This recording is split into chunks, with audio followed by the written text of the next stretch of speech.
নতুন জলসা গজল পেতে যদি চাও নূর স্টুডিওতে সাবস্ক্রাইব করে নাও। এ আব্বা জানে ক্যামেরা করবে না, ঘুরিয়ে দেবো ওইদিকে। দরুদ শরীফ আল্লাহুম্মা সাল্লি আলা।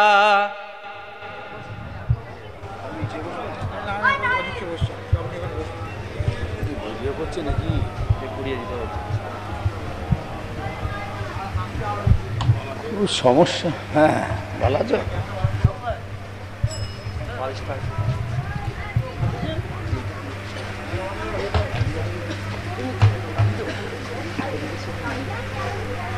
কেন এসে সমস্যা করছিস? হ্যাঁ এই যন্ত্রণায় ফেলে দিলে এমন বেরিয়েছে না, তারা জায়গা শেষ করে দেবে। শিক্ষাটাকে একটু তুলে ধরবো, জাতীয় শিক্ষার জন্য শিক্ষা।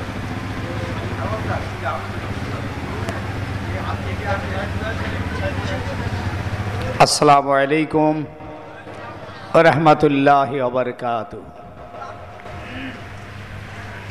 অনেকদিন পর আপনাদের মানিক পীর হুজুরের রিসাল সবে এলাম। আগে এসেছি কয়েকবার,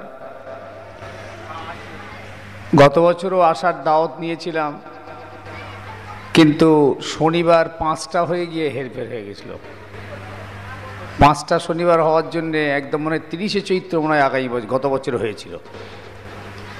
সে একটা বাইরে অনেক দূরে দাওয়াত নিয়ে ফেলে ছেলেদের আবার বুঝিয়ে বাজে যে বছর যাক, আগামী বছর ইনশাল্লাহ হবে। আমি বেঁচেছিলাম, এসে হাজির হয়েছি।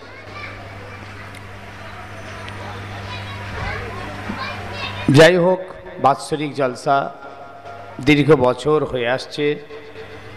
বছরগানে দিন মুরব্বী হুজুররা এই মাহফিলে এসেছেন, আজও আপনারা সেই সিলসিলা ধরে রেখেছেন, শুকরিয়া।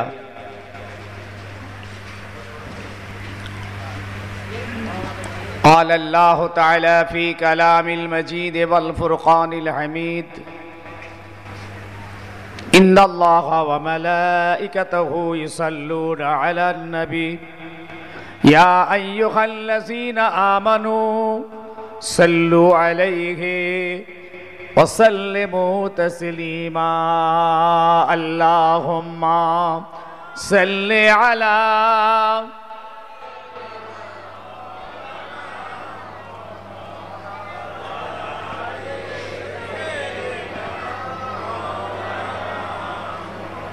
खुदा से मोहब्बत नबी से जुदा, ये तो अब्द अनवार का गवारा नहीं। मुस्तफ़ा की गुलामी क्या चीज़ है, जिसको मिल गया दो जहां मिल गया। अल्लाहुम्मा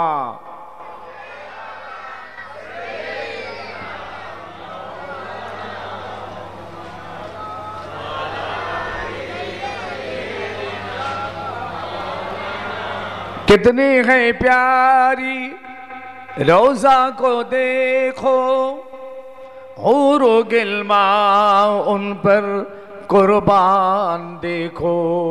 जन्नत से ठंडी हवा आ रही है, अल्लाह अकबर। मेरे नबी के शान है आली, या रसूल अल्लाह या रसूल अल्लाह। मुझ पर करम की नजर हो, तेरे दर पे आए हैं बन के सवाली। अल्लाहुम्मा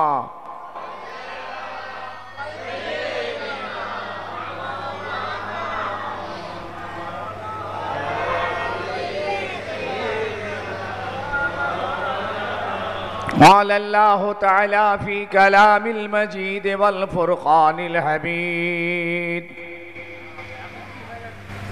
ادخلوا في السلم كافة ولا تتبعوا خطوات الشيطان قال النبي صلى الله تعالى عليه وسلم استغفر الله وتوب إليه فإن العبد إذا اعترف ثم تاب তাব আল্লাহু আলাইহিম আও কামা ক্বালান নবী আলাইহিস সালাম। দোয়া চেয়ে নিই, আল্লাহ আজকের এই পবিত্র মাহফিলকে কবুল করুক। বলুন আল্লাহুম্মা আমিন। এই মাহফিল কোরআনের মাহফিল, হাদিস এবং সারা শরীয়তের আলোচনার মাহফিল। এটা এখানে বসলে তিনটি জিনিস পাওয়া। এক নম্বর, কবরবাসীরা কিছু সওয়াব পাবে।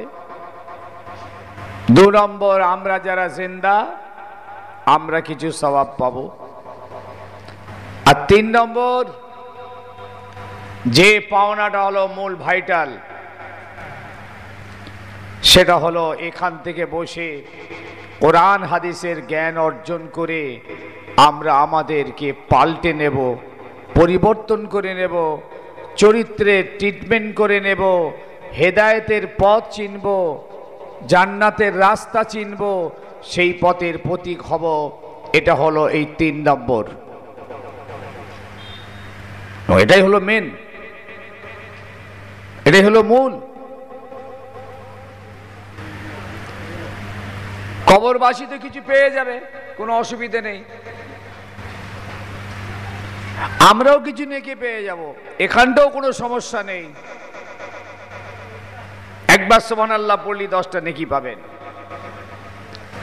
কিন্তু সমস্যা যেখানে আজও দাঁড়িয়ে আছে, সমাজ পরিবর্তন হচ্ছে না, সমাজ পাল্টাচ্ছে না, সমাজ হেদায়েত হতে চাইছে না, সমাজ সিরাতাল মুস্তাকিমের পথে চলছে না, সমাজ বিভ্রান্ত। আজকে মাহফিল মাদ্রাসা, ইউনিভার্সিটি করেছেন, মাদ্রাসা খুলেছেন, কোরআন হাদিসের আলোচনার জায়গা বাড়িয়েছেন, আলেম ওলামাদেরকেও আনছেন, আপনারাও এসে বসেছেন। এখান থেকেই তো সমাজ পাল্টাবে, পরিবর্তন হবে, ভাবনার বিকাশ ঘটবে, নৈতিক দায়িত্ববোধ তাদের মধ্যে ফিরে আসবে, একমাত্র এখান থেকেই। শুনছেন? একমাত্র সমাজ যদি পাল্টায়, সমাজ যদি পরিবর্তন হয়, তো পৃথিবীর জমিনের উপরে, আসমানের নিচই এই জায়গাটাই, যেহেতু এখানে শিক্ষা চলছে, এডুকেশন চলছে, কোরআনের বয়ান চলছে, হাদিসের বয়ান চলছে। আরে ভাই, সমাজ তো এখান থেকেই পাল্টাবে, হেদায়েত এখান থেকেই হবে, পরিবর্তন এখান থেকেই হবে, জান্নাতের রাস্তার সন্ধানটা এখান থেকেই পাবে। কথা বুঝে আসছে ভাই? এটার গুরুত্ব দিন। এই গতানুগতিক চলো মানিকতলা হুজুরের রিসাল সাহেব, চলো দিতে হয়, করতে হয়, করলাম, এটা হয়ে গেল, সাজগোজ হলো, সবই হলো, ডেকোরেটিং লাইটিং হলো, নিজের কি করলেন বলুন? যে ঘাত প্রতিঘাতের ভিতর দিয়ে, যে রক্ত শহীদের ভিতর দিয়ে ইসলাম পৃথিবীতে এসেছে, দ্বীন এসেছে, কোরআন এসেছে, সুন্নাহ এসেছে, সেসব দিনগুলো মনে রাখতে হবে। আজকে তো তৈরি ইসলাম আমাদের কাছে, তৈরি দিন, তৈরি কোরআন। জি হ্যাঁ, আজ তো ইসলাম কমপ্লিট। আল ইয়াউমা আকমালতু লাকুম দীনাকুম ওয়া আতমামতু আলাইকুম নি'মাতি ওয়া রাদিতু লাকুমুল ইসলাম দীনা। এই কোরআনের আয়াত নাযিল হলো আরফার ময়দানে, যেদিন আমার নবী জীবনের শেষ হজ করতে গেলেন। একবার হজ করেছিলেন জীবনে। আমার নবী কবার হজ করেছেন ভাই বলুন? কবার? একবার। আমরা তো 6 বার, 8 বার, 10 বার, 12 বার, 20 বার, 25 বার, 30 বার, কিচ্ছু পাল্টায়নি। 15 বার হজ করে কিচ্ছু পাল্টায়নি। শুনছেন নাকি? এখন একটা ধারণা হয়ে গেছে সমাজের, হজে গেলে নাকি সব ক্লিয়ার হয়ে যাবে।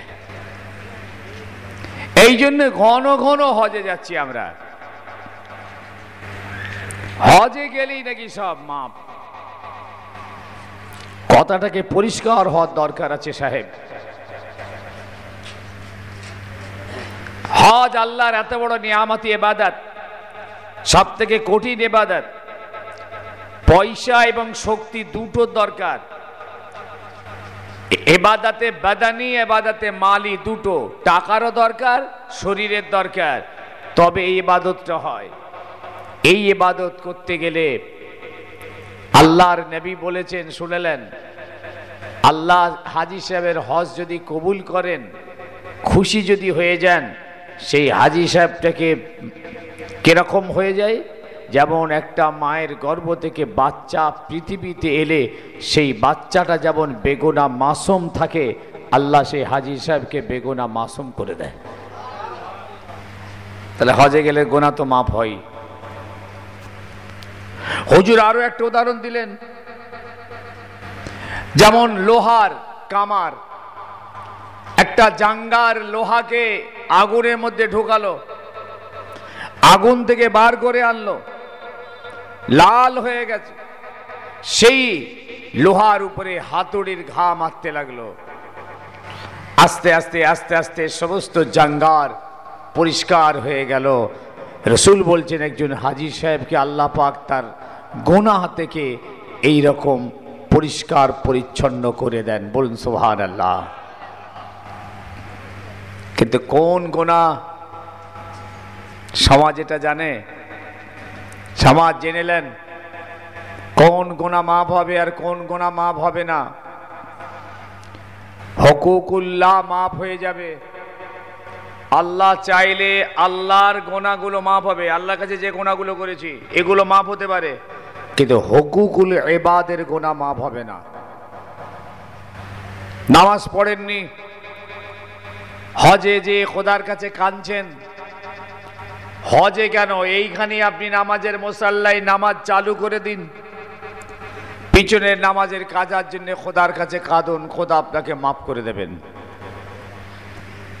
রোজা রাখেননি, জাকাত দেননি, কোরবানি করেননি, মদ খেয়ে ফেলেছেন, সুদ খেয়ে ফেলেছেন, মিথ্যা বলে ফেলেছেন, এই সব গুনাহগুলো আল্লাহ পাক আপনাকে মাফ করে দেবেন। তিনি এই রকম রহমানুর রহিম। কিন্তু হুকুকুল ইবাদের গুনাহ কিন্তু মাফ হবে না। এটা মনে আছে ভাই সাহেব? যত হাজী সাহেব আমরা হজে চলে যাচ্ছি, আমাদের মনের একটা ধারণা তৈরি হয়েছে যে চলো আরফাই, চলো আরফার ময়দানে তো গোনা মাফির ময়দান। শুনে রাখেন, এই হুকুকুল ইবাদের গুনাহ মাফ হবে না।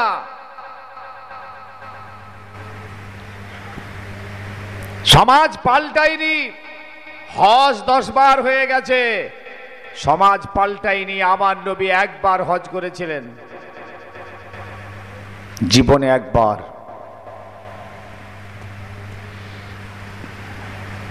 লেবারের পয়সা ঠিক মতো দেননি, অনেক পয়সাই আপনি মেরেছেন, এটা কিন্তু হজে গেলে মাফ হবে না। ভাই বাঁচার জন্য বলছি, মাহফিল বাঁচার জন্য করেছেন,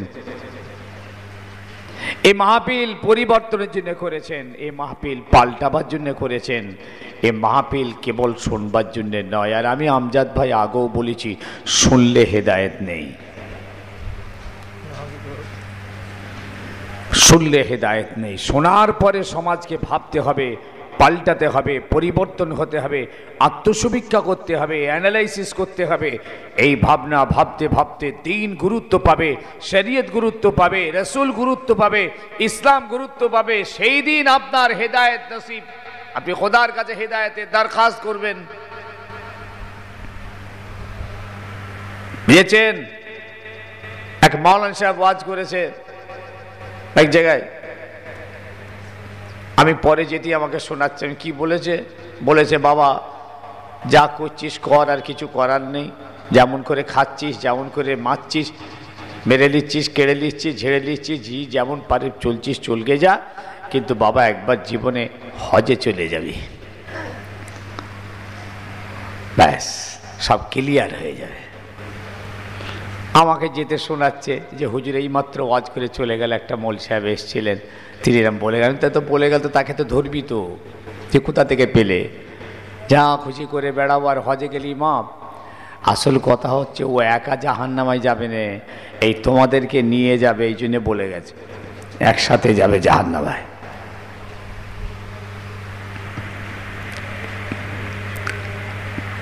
বাবাজি মনে রাখবেন,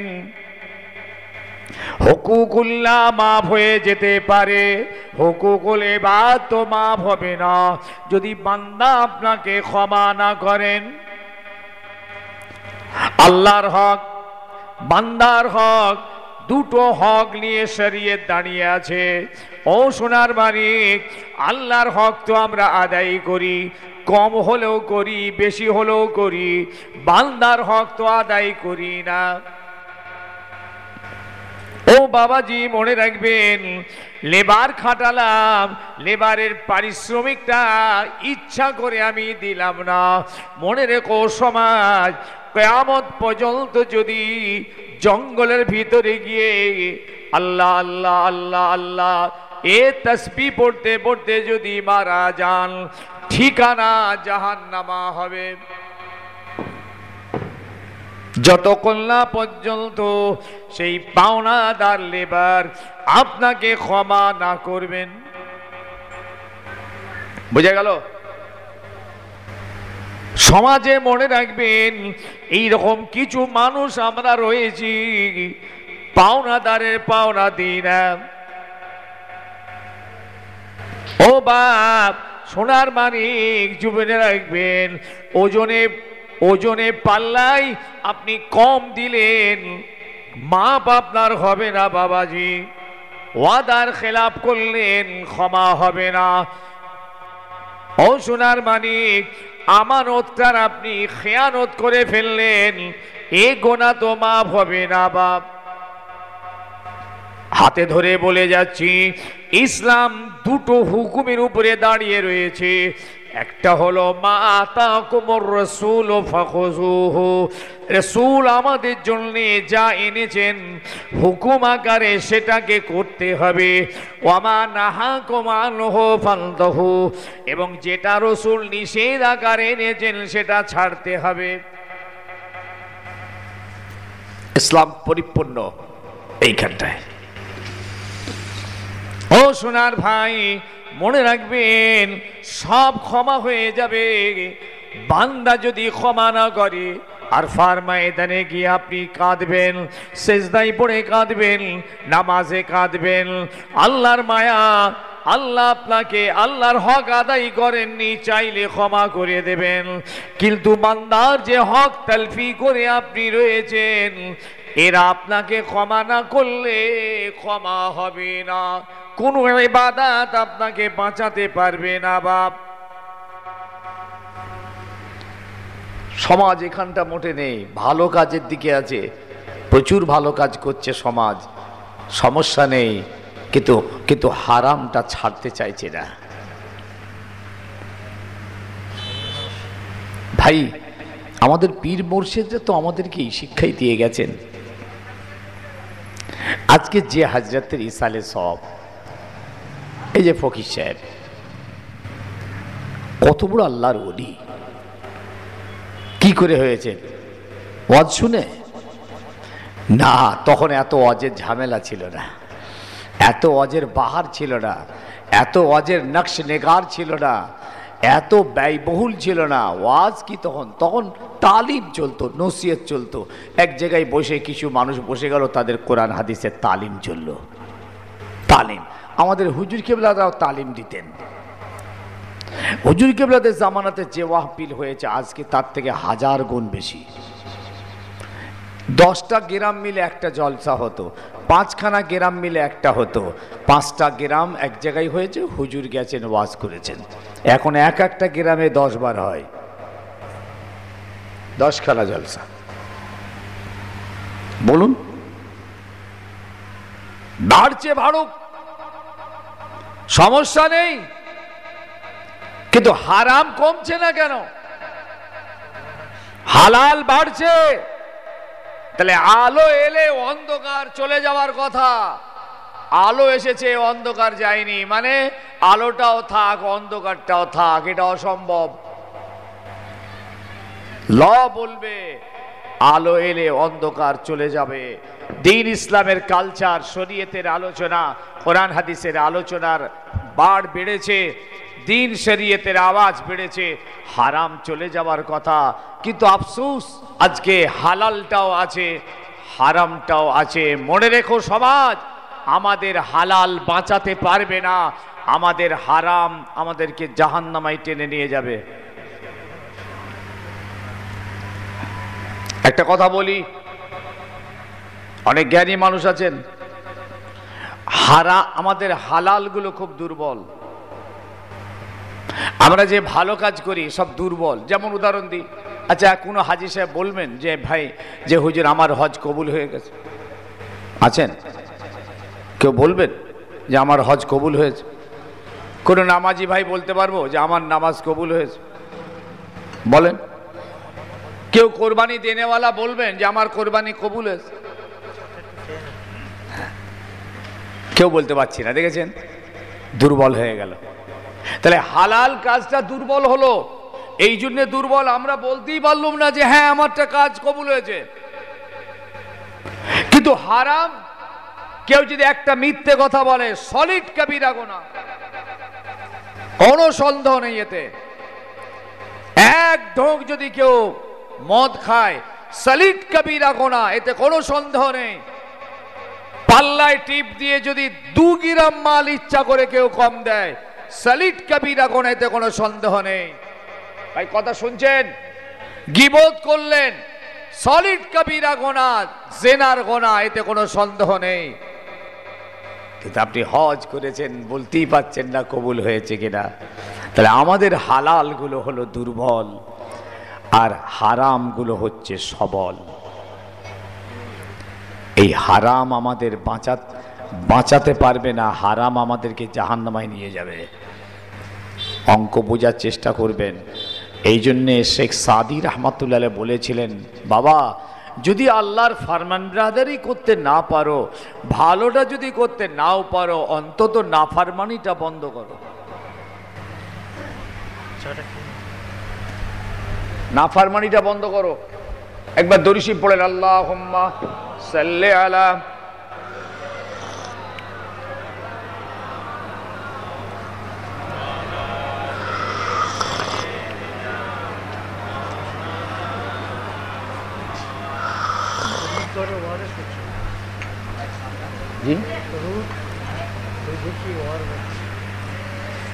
আল্লাহুম্মা সাল্লি আলা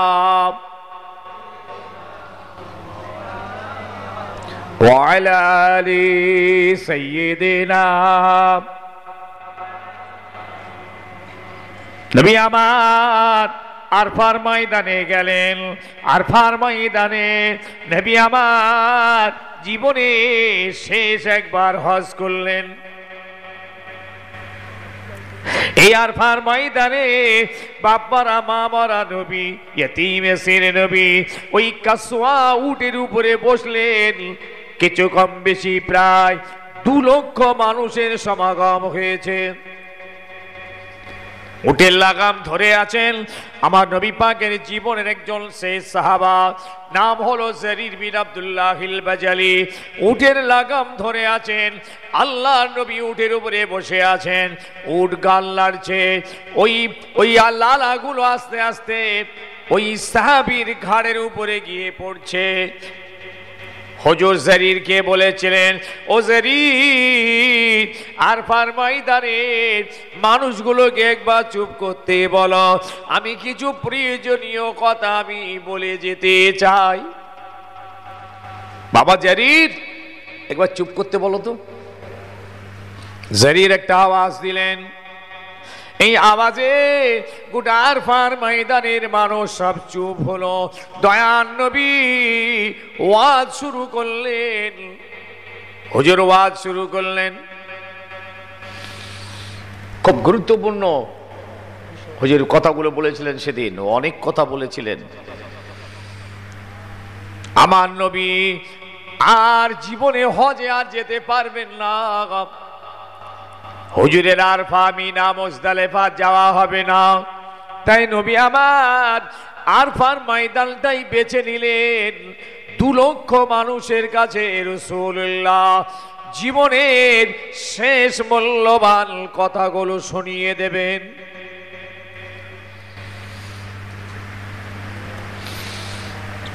উটটা কাসওয়া, সাদা রঙের উট, একটু সাদা টাইপের, হুজুরের খাস উট, নিজস্ব পার্সোনাল, বসে আছে উঠে পড়ে।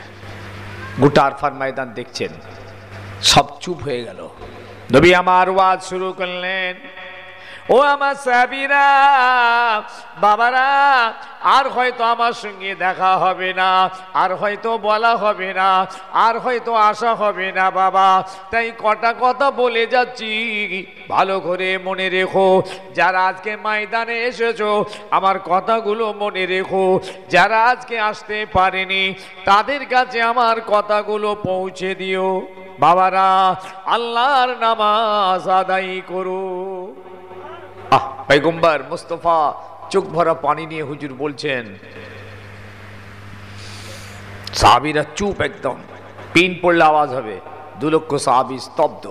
রাসূলুল্লাহ মুখে আওয়াজ করছেন, মাইক নেই, সারা ময়দানে আওয়াজ যাচ্ছে। কি করে হয়?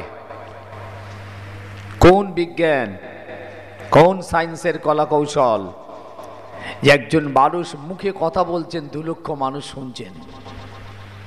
লেখা হয়েছে ফেরেশতারা আমার নবী পাকের মুখের মোবারক ওয়াজগুলোকে সারা আরফার ময়দানে পৌঁছে দিচ্ছেন।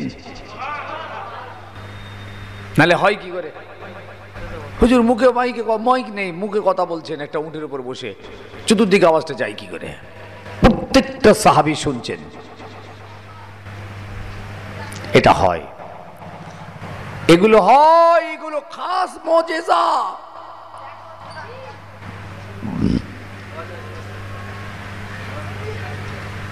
ওমরে ফারুক রাদিয়াল্লাহু আনহু একটা দল পাঠিয়েছিলেন যুদ্ধ করতে, আর যুদ্ধের সেনাপতি সেখানে এত ব্যাপক লোক, এত দুশমন তাদের সঙ্গে মোকাবিলা করছেন। সেই সেনাপতিদের সেখানকার পরিস্থিতি, হযরত ওমরে ফারুক তখন ইয়েতে দাঁড়িয়ে আছেন, মেম্বারে। ওমরে ফারুক এখান থেকে বলছেন, ইয়া সারি আল জাবাল। আর সেই যুদ্ধের ময়দানে আছেন হযরত ওমরে ফারুক পাঠানো সেনাপতি। তিনি যুদ্ধের পলিসি হারিয়ে ফেলছেন, কোন পলিসিতে মোকাবেলাটা রোকা যাবে। হযরত ওমরে ফারুক এখান থেকে রুহানি চোখে দেখতে পাচ্ছেন সেই দীর্ঘ পথ দূরে, কয়েকশো কিলোমিটার, নিজের সেনাপতিকে এখান থেকে ডিরেকশন দিচ্ছেন, ইয়া সারি আল জাবাল, তুমি পাহাড়ের পিছনটা ফলো করো, পাহাড়ের পিছনটা। এই আওয়াজটা ওনার কানে এসে পৌঁছে গেল। বলুন সুবহানাল্লাহ, চলে বলুন সুবহানাল্লাহ। যে এই তো আমার ওমরে ফারুকের গলার আওয়াজ। পাহাড়ের পিছনটা, উনি পাহাড়ের পিছন ফলো করলেন এবং সেই মতো কৌশল তৈরি করে মোকাবেলা করলেন। আল্লাহ তাআলাকে সেই মোকাবিলাতে কামিয়াব করে দিলেন। এ তো অঙ্ক করে পাওয়া যাবে না, এ খাতা কলমে মিলবে না। কিছু কিছু আছে মুজিজা এবং কারামত, এগুলো হিসাব নিকাশের বাইরে হয়। আর কারামত আল্লাহর ওলিদের হয়। কাদের হয়? ওলিদের। আর মুজিজা হয় নবীদের। ওলিদের মুজিজা হয় না, ওলিদের কারামত হয়। আর আল্লাহর ওলিদের কারামত যেটা হয়, আল্লাহর ওলিরা জানতে পারে না, তার নিজেরাও জানেন না যে আমার কারামত হয়ে গেল। কথা বুঝছেন তো? তার নিজেরাই জানেন। তৈরি করা যায় নাকি কারামত? তৈরি করা যায়? এ ভাই, তৈরি করা যায়? তো এখন তো তৈরি হচ্ছে, মাঝে মাঝে শুনতে পাওয়া যাচ্ছে কারামত তৈরি হচ্ছে। আমি এক্ষুনি বলে একটা কারামত আমি আপনাকে বলে দেবো, আমার একটা গোপন খবর আপনাদের দিয়ে দেবো, তৈরি করে দিল। আপনারা বলুন বাপ রে বাপ, ফুরফা সাহেব সৈয়দ সাহেব কি কামের লোক, ওরে বাপ রে বাপ। আমি এক্ষুনি বলো ভাই, আমি 3-4 দিন আগে একটা খবর দেখলুম, দুজন ফেরেশতা আমাকে উড়িয়ে নিয়ে চলে যাচ্ছেন। আল্লাহ নবী সামনে আছেন, বলছি আস্তাগফিরুল্লাহ বলে ফেললাম। নবী নিয়ে চলে গেলেন, সোজা জান্নাতের ভিতরে নিয়ে গেলেন। গোটা জান্নাত আমাকে ঘুরিয়ে দেখাচ্ছেন। মাথা খারাপ। সব সমাজে না নিলেও অন্তত 80% ছেলে কিন্তু আমার এই ডায়লগটা নেবে, 80% নেবে, কিন্তু ভোকাস। কথা শুনছেন? মাজারে ধারে দাঁড় করিয়ে দিয়েছেন, জিয়ারত হচ্ছে, আল্লাহ বলে একটা চিৎকার করে আওয়াজ দিয়ে দিল। লোকজন সব পিছনে আছে। লোক ভাবলো বাবরে বাপ, কি হলো রে বাবু? যার কবর তার ছেলে বলছেন, হুজুর আমার আব্বার কি অবস্থা দেখলে, আপনি যা চিৎকার করলেন, চিক মেরে উঠলেন, কি হলো ব্যাপারটা? আমি সুযোগটা ধরে নিলাম, নিয়ে বললুম, বাবা কঠিন কেস, তোমার আব্বা আটকে গেছিল, কঠিন আটকে গেছিল, এই ছাড়াতে টাইম নিল এতক্ষণ ধরে, এখন ক্লিয়ার হয়ে গেছে, আর কোনো অসুবিধে নেই, পাক্কা খব্বিস একদম। जो देखता है कभी नहीं बोलता और जो बोलता है कभी नहीं देखता, এটা হলো মূল ফর্মুলা। যারা দেখতে পায়, আল্লাহ যাদেরকে দেখান তারা কোনদিন বলেন না, আর যারা বলেন তারা কোনদিন দেখে না। যে গাছে ফল হয় সে গাছের ডাল ঝুঁকে থাকে, ঠিক কিনা? আর যে গাছে ফল নেই দেখবেন খাড়া আছে।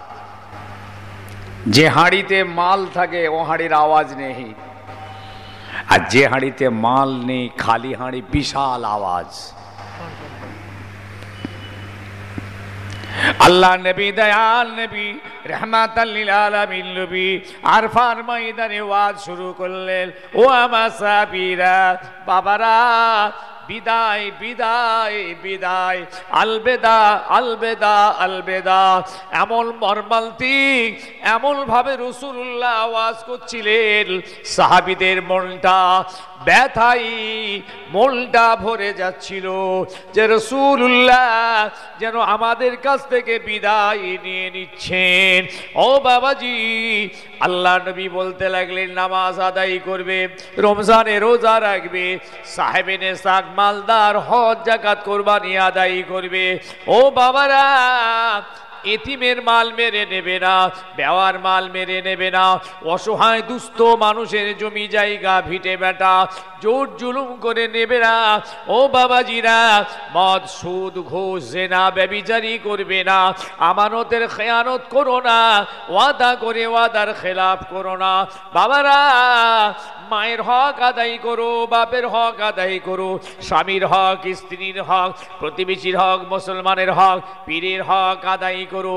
ও আমার সাহাবীরা, খবরদার ওজনে মালটা কম দেবে না, ওজনটা বারবার রাখবে। খবরদার বাবাজি, সমাজের মানুষকে ন্যায় বিচার দেবে, হক বিচার দেবে, ন্যায় কথা বলবে, হক কথা বলবে। বিদায় বিদায় বিদায়। আল্লাহর হাবিব এমন ভাবে ওয়াজ করছেন, রাসূলুল্লাহ চোখ দিয়ে পানি গড়াচ্ছে, ওই উটটার চোখ দিয়ে পানি গড়াচ্ছে। যে সাহাবী লাগাম ধরে দাঁড়িয়ে আছেন, তানার চোখ দিয়ে পানি গড়াচ্ছে।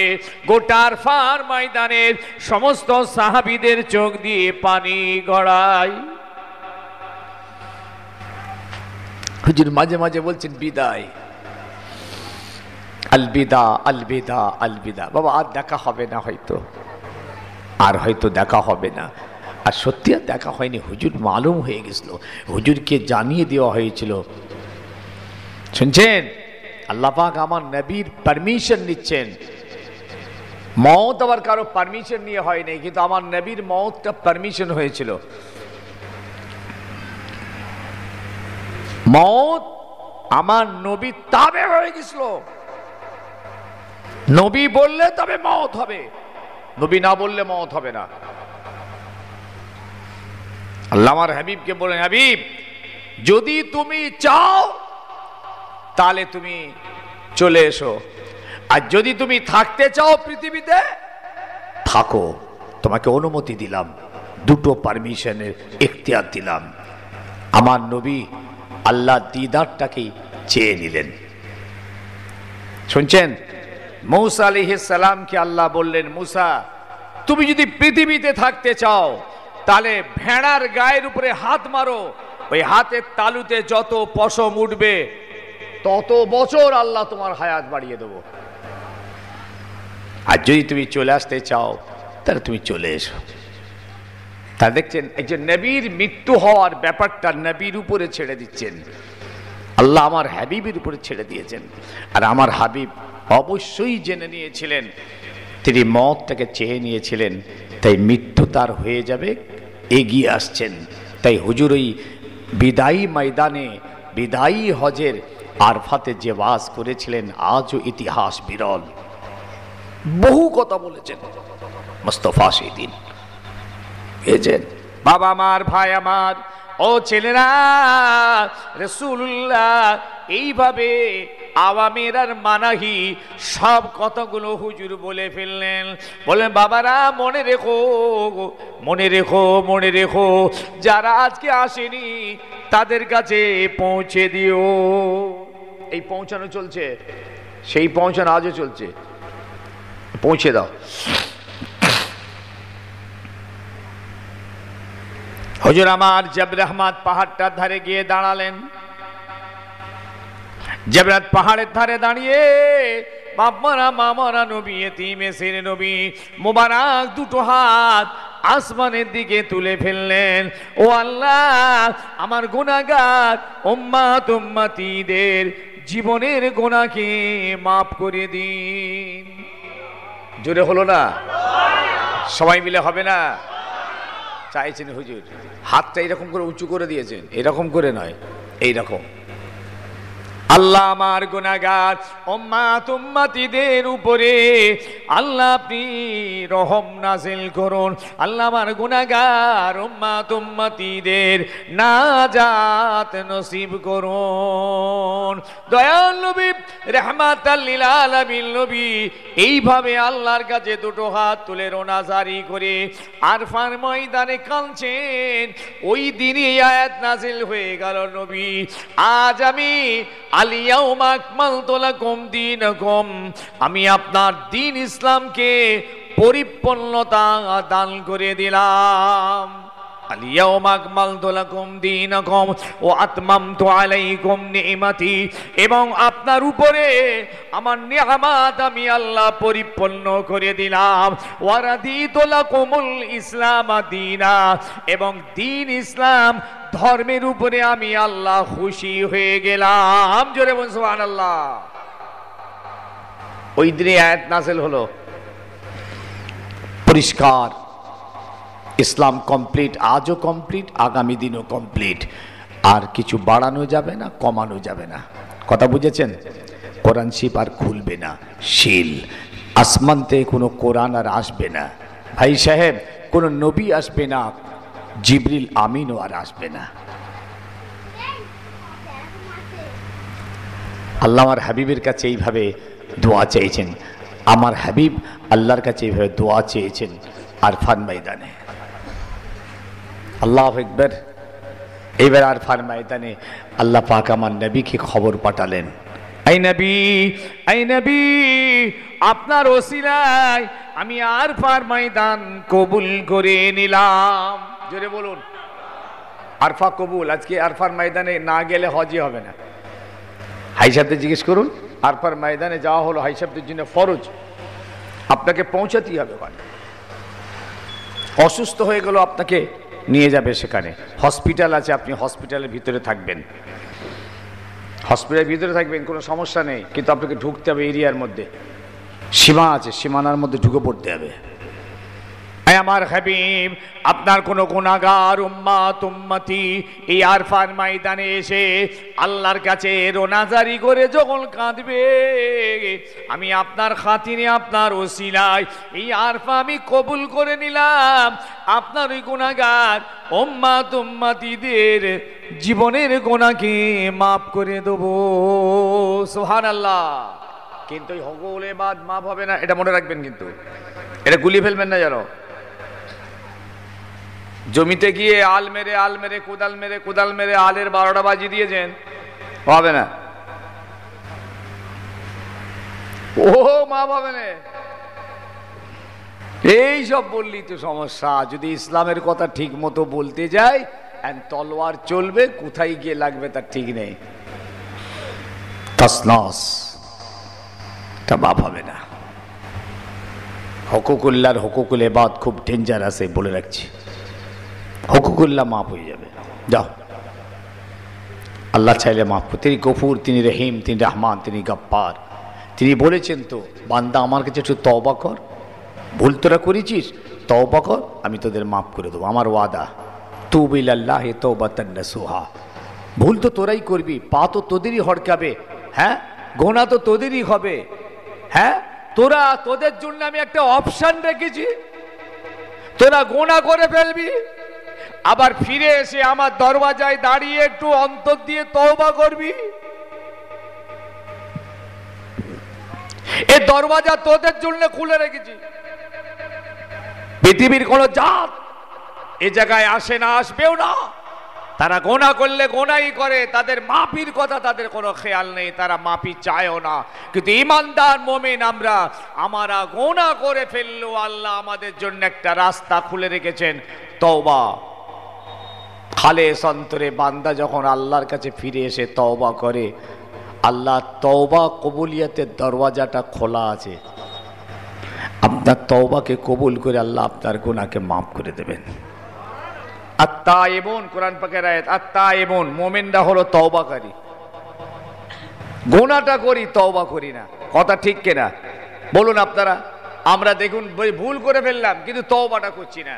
আল্লাহ বলেন ভুল তোরা করবি, এই জন্যই আমি একটা নাম তোদের জন্য স্পেশাল রেখেছি। আমার নাম রহমান রেখেছি, রহিম রেখেছি, গফুর রেখেছি, করিম রেখেছি, এই তোদের জন্যে। তা না হলে আমার একটা নাম আছে জব্বার, আমার একটা নাম আছে কাহার। এই নাম খুব কড়া। আমি কাহারি মিজাজ আছে আমার, জব্বারি মিজাজ আছে আমার এগুলো অন্যজনের জন্য। ওরে মোমেন, তোদের জন্য আমি রহমান, রহিম, গফুর, গফফার। ভুল করে ফেলেছিস, ফিরে আয়, দরওয়াজা খোলা আছে, একটু তওবা করে নে, আমি তোদের গুনাহকে মাফ করে দেবো।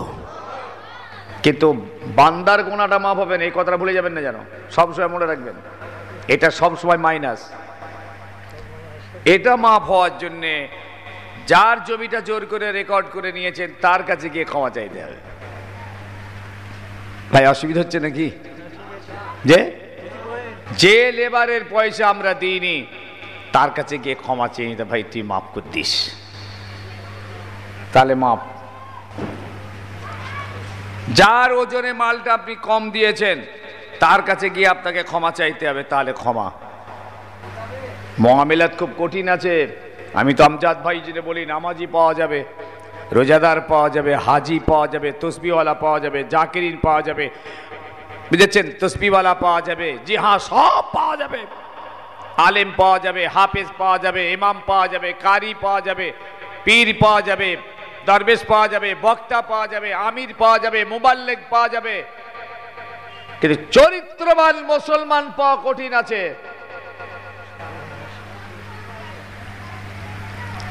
কঠিন মুআমিলাত। তাই হযরত ওমর ফারুক রাদিয়াল্লাহু তাআলা আনহু একদিন ঘোষণা দিলেন যে আমি একটা লোক দরকার, চাকরি দেব। লোকটা যেন খুব সৎ হয়, আমানতদার হয়, দিনদার হয়, এইরকম একটা লোকের আমার দরকার, আমি চাকরি দেব, খুঁজে দাও। লোকজন খোঁজ খবর নিয়ে বলল, হুজুর একটা লোক পাওয়া গেছে। লোকটা কি করে বলে, সবসময় মসজিদে থাকে। ওমরে ফারুক রাদিয়াল্লাহু তাআলা আনহু বললেন, সবসময় জি হুজুর 24 ঘন্টা মসজিদের মধ্যে থাকে। বলল, আমার সন্দেহ আছে লোকটা কতটা ভালো হবে। চাকরি দিলেন না। ওমরে ফারুক চাকরি দিলেন না, বলে না, এই সব সময় মসজিদে থাকার জন্য আমার খুব সন্দেহ হয়ে গেল। ও কতটা সঠিক হবে।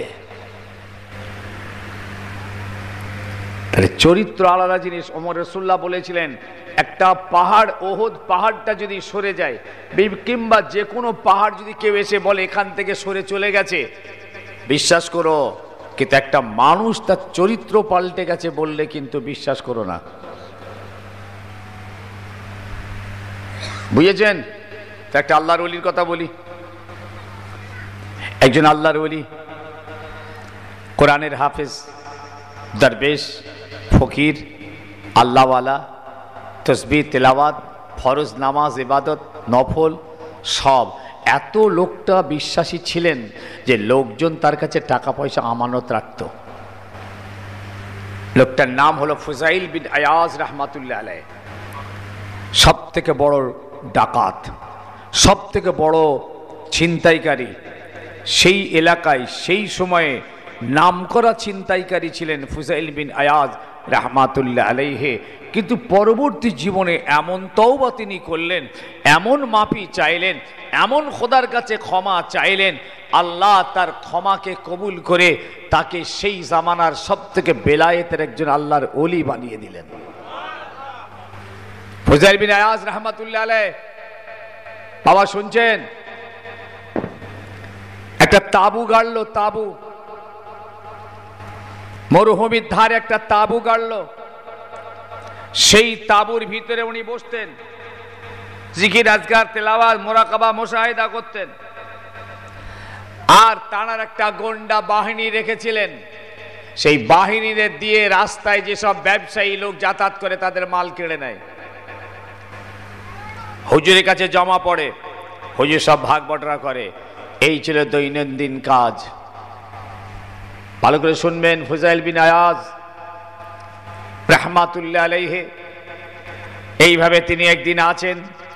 লোকজন এলাকায় নাম হলেই রাস্তা দিয়ে যাসনি, ফুজাইলের গোন্ডা বাহিনী আছে। লোক যাতায়াত ছেড়ে দিল সেই পথ।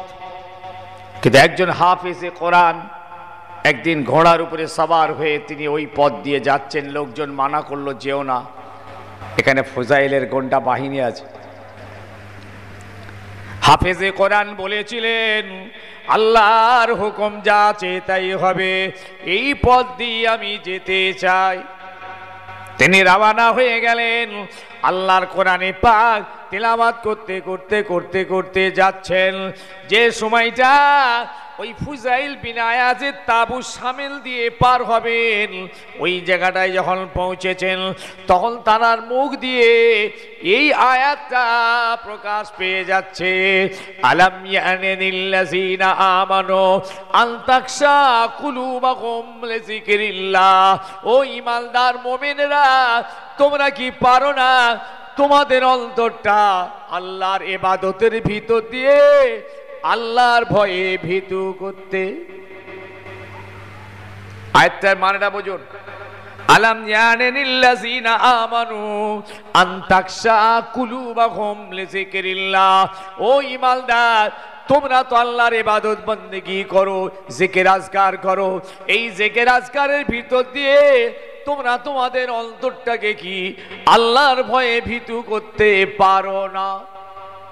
মানে ইবাদত বন্দেগী আছে, তাসবিহ তেলাওয়াত আছে, জিকির আজকার আছে, সব রয়েছে, আল্লাহর ভয় অন্তরে নাই। নিজের নফসকে জিজ্ঞেস করুন, নামাজ আছে, খোদার ভয় নেই। নামাজ একটা ইবাদত, আর ভয় করা একটা ইবাদত। নামাজ আলাদা ইবাদত, আল্লাহর ভয় একটা আলাদা ইবাদত।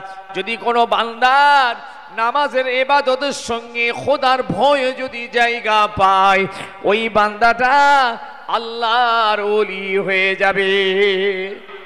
যেসব হাজরাতদের দরবারে আমরা আসি, যত ওলি আল্লাহদের দরবারে আমরা যাই, হিসাব সব করি, সব এই দুটো জিনিস তাদের মধ্যে পাওয়া গেছে, ইবাদত, খোদার ভয়। আমাদের ইবাদত আছে, ভয় নেই। একটা পেয়েছি আর একটা পাইনি। নামাজ পড়ি, মিথ্যে কথা বলি, তার মানে ইবাদত আছে, ভয় নেই। কথা বুঝা গেল? মিথ্যে কথা বলা হালাল না হারাম? জোরে বলেন। ছোট গোনা না বড় গোনা? তাহলে নামাজ পড়ি আবার মিথ্যে কথা বলি, কোথায় আছি বলুন? আরে ভাই সবাই, ইমাম, মুয়াজ্জিন, হাফেজ সাহেব, ইমাম সাহেব, কারি সাহেব, হুজুর সাহেব, বক্তা সাহেব, কমরেড সাহেব, নেতা সাহেব, আমির সাহেব, মোবাল্লিক সাহেব, যত সাহেব আছে সব আমরা জড়িয়ে যাব। লানাতুল্লাহি আলাল কাযিবিন, এই মিথ্যেবাদীদের উপরে খোদার লানাত। ফাওয়াইলুল লিল মুকাজ্জিবিন, আপনি জানেন কত বড় গুনাহ? তিরমিজি শরীফের হাদিস এসেছে, যখনই আমরা একটা মিথ্যে কথা বলি এত মুখ দিয়ে দুর্গন্ধ বেরোয়, আমাদের হেফাজতের ফেরেশতা আমাদের কাছ থেকে সরে চলে যায় দুর্গন্ধে। তাহলে ইবাদত আছে, খোদার ভয় নেই। এই ফুজাইল বিন আয়াজ রাহমাতুল্লাহ আলাইহি তাঁবুর মধ্যে বসে বসে কোরআন শরীফ তেলাওয়াত করছেন, তাসবিহ পড়ছেন, নামাজ পড়ছেন, নফল নামাজ পড়ছেন, নদীর ধারে গিয়ে নামাজ পড়ছেন, টাকা পয়সা আমানত রাখছেন, আমানত ফিরিয়ে দিচ্ছেন, কিন্তু গোন্ডা বাহিনী দিয়ে মাল মাথা লুট করছেন। এই আয়াতটা তার কানের মধ্যে ঢুকলো। কি আয়াত পড়লাম আপনাদের, মানেটা মনে পড়বে? আলাম ইয়ানিল্লাযিনা আমানু আন তাকশা কুলুবাহুম লিযিকরিল্লাহ। ও ঈমানদার, তোমরা কি পারো না তোমাদের ইবাদত বندگির ভিতর দিয়ে তোমাদের অন্তরটা আল্লাহর ভয়ে ভীতু করতে? এই আয়াত যখনই ভিতরে চলে গেল, কানের ভিতরে ঢুকলো, ফুজাইল বিন আয়াজ রাহমাতুল্লাহ আলাইহি চমকে উঠলেন। কানতে কানতে তাঁবুর ভিতর থেকে বাইরে বেরিয়ে এলেন। বেরিয়ে এসে আল্লাহর দরবারে হাত দুটো তুলে কাঁদছেন, আল্লাহ, ও আল্লাহ, আমার তো অন্তরে তোমার ভয় বলে কিছুই নাই। কান্না শুরু হয়ে গেল। আল্লাহ তুমি মাফ করে দাও, আল্লাহ তোমার নামাজ রোজা তাসবিহ তেলাওয়াত করি, কিন্তু তোমার ভয় তো আমার অন্তরে নাই। আল্লাহ তোমার আয়াত কি হুঁশিয়ার আমাকে করে দিল, আল্লাহ তুমি আমায় মাফ করে দাও। যত রাস্তার মানুষের মালমাতা কত আমি চিন্তায় আর গজব করে নিয়েছি, আল্লাহ আপনি আমাকে ক্ষমা করে দিন।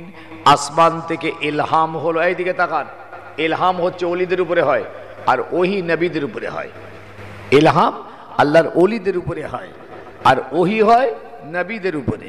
আসমান থেকে আওয়াজ আসছে, এই ফুজাইল, কেন আমার কাছে কাঁদছিস? কেন আমার কাছে মাফি চাইছিস? তুই তো আমার হক আদায় করেছিস। আমার হক আদায় করাতে তোর তো কোনো সমস্যা ছিল না। তুই ঠিক সময় মতো আমার নামাজ রোজা হজ যাকাত কুরবানি তাসবিহ তেলাওয়াত সব ঠিক ঠিক আদায় করেছিস।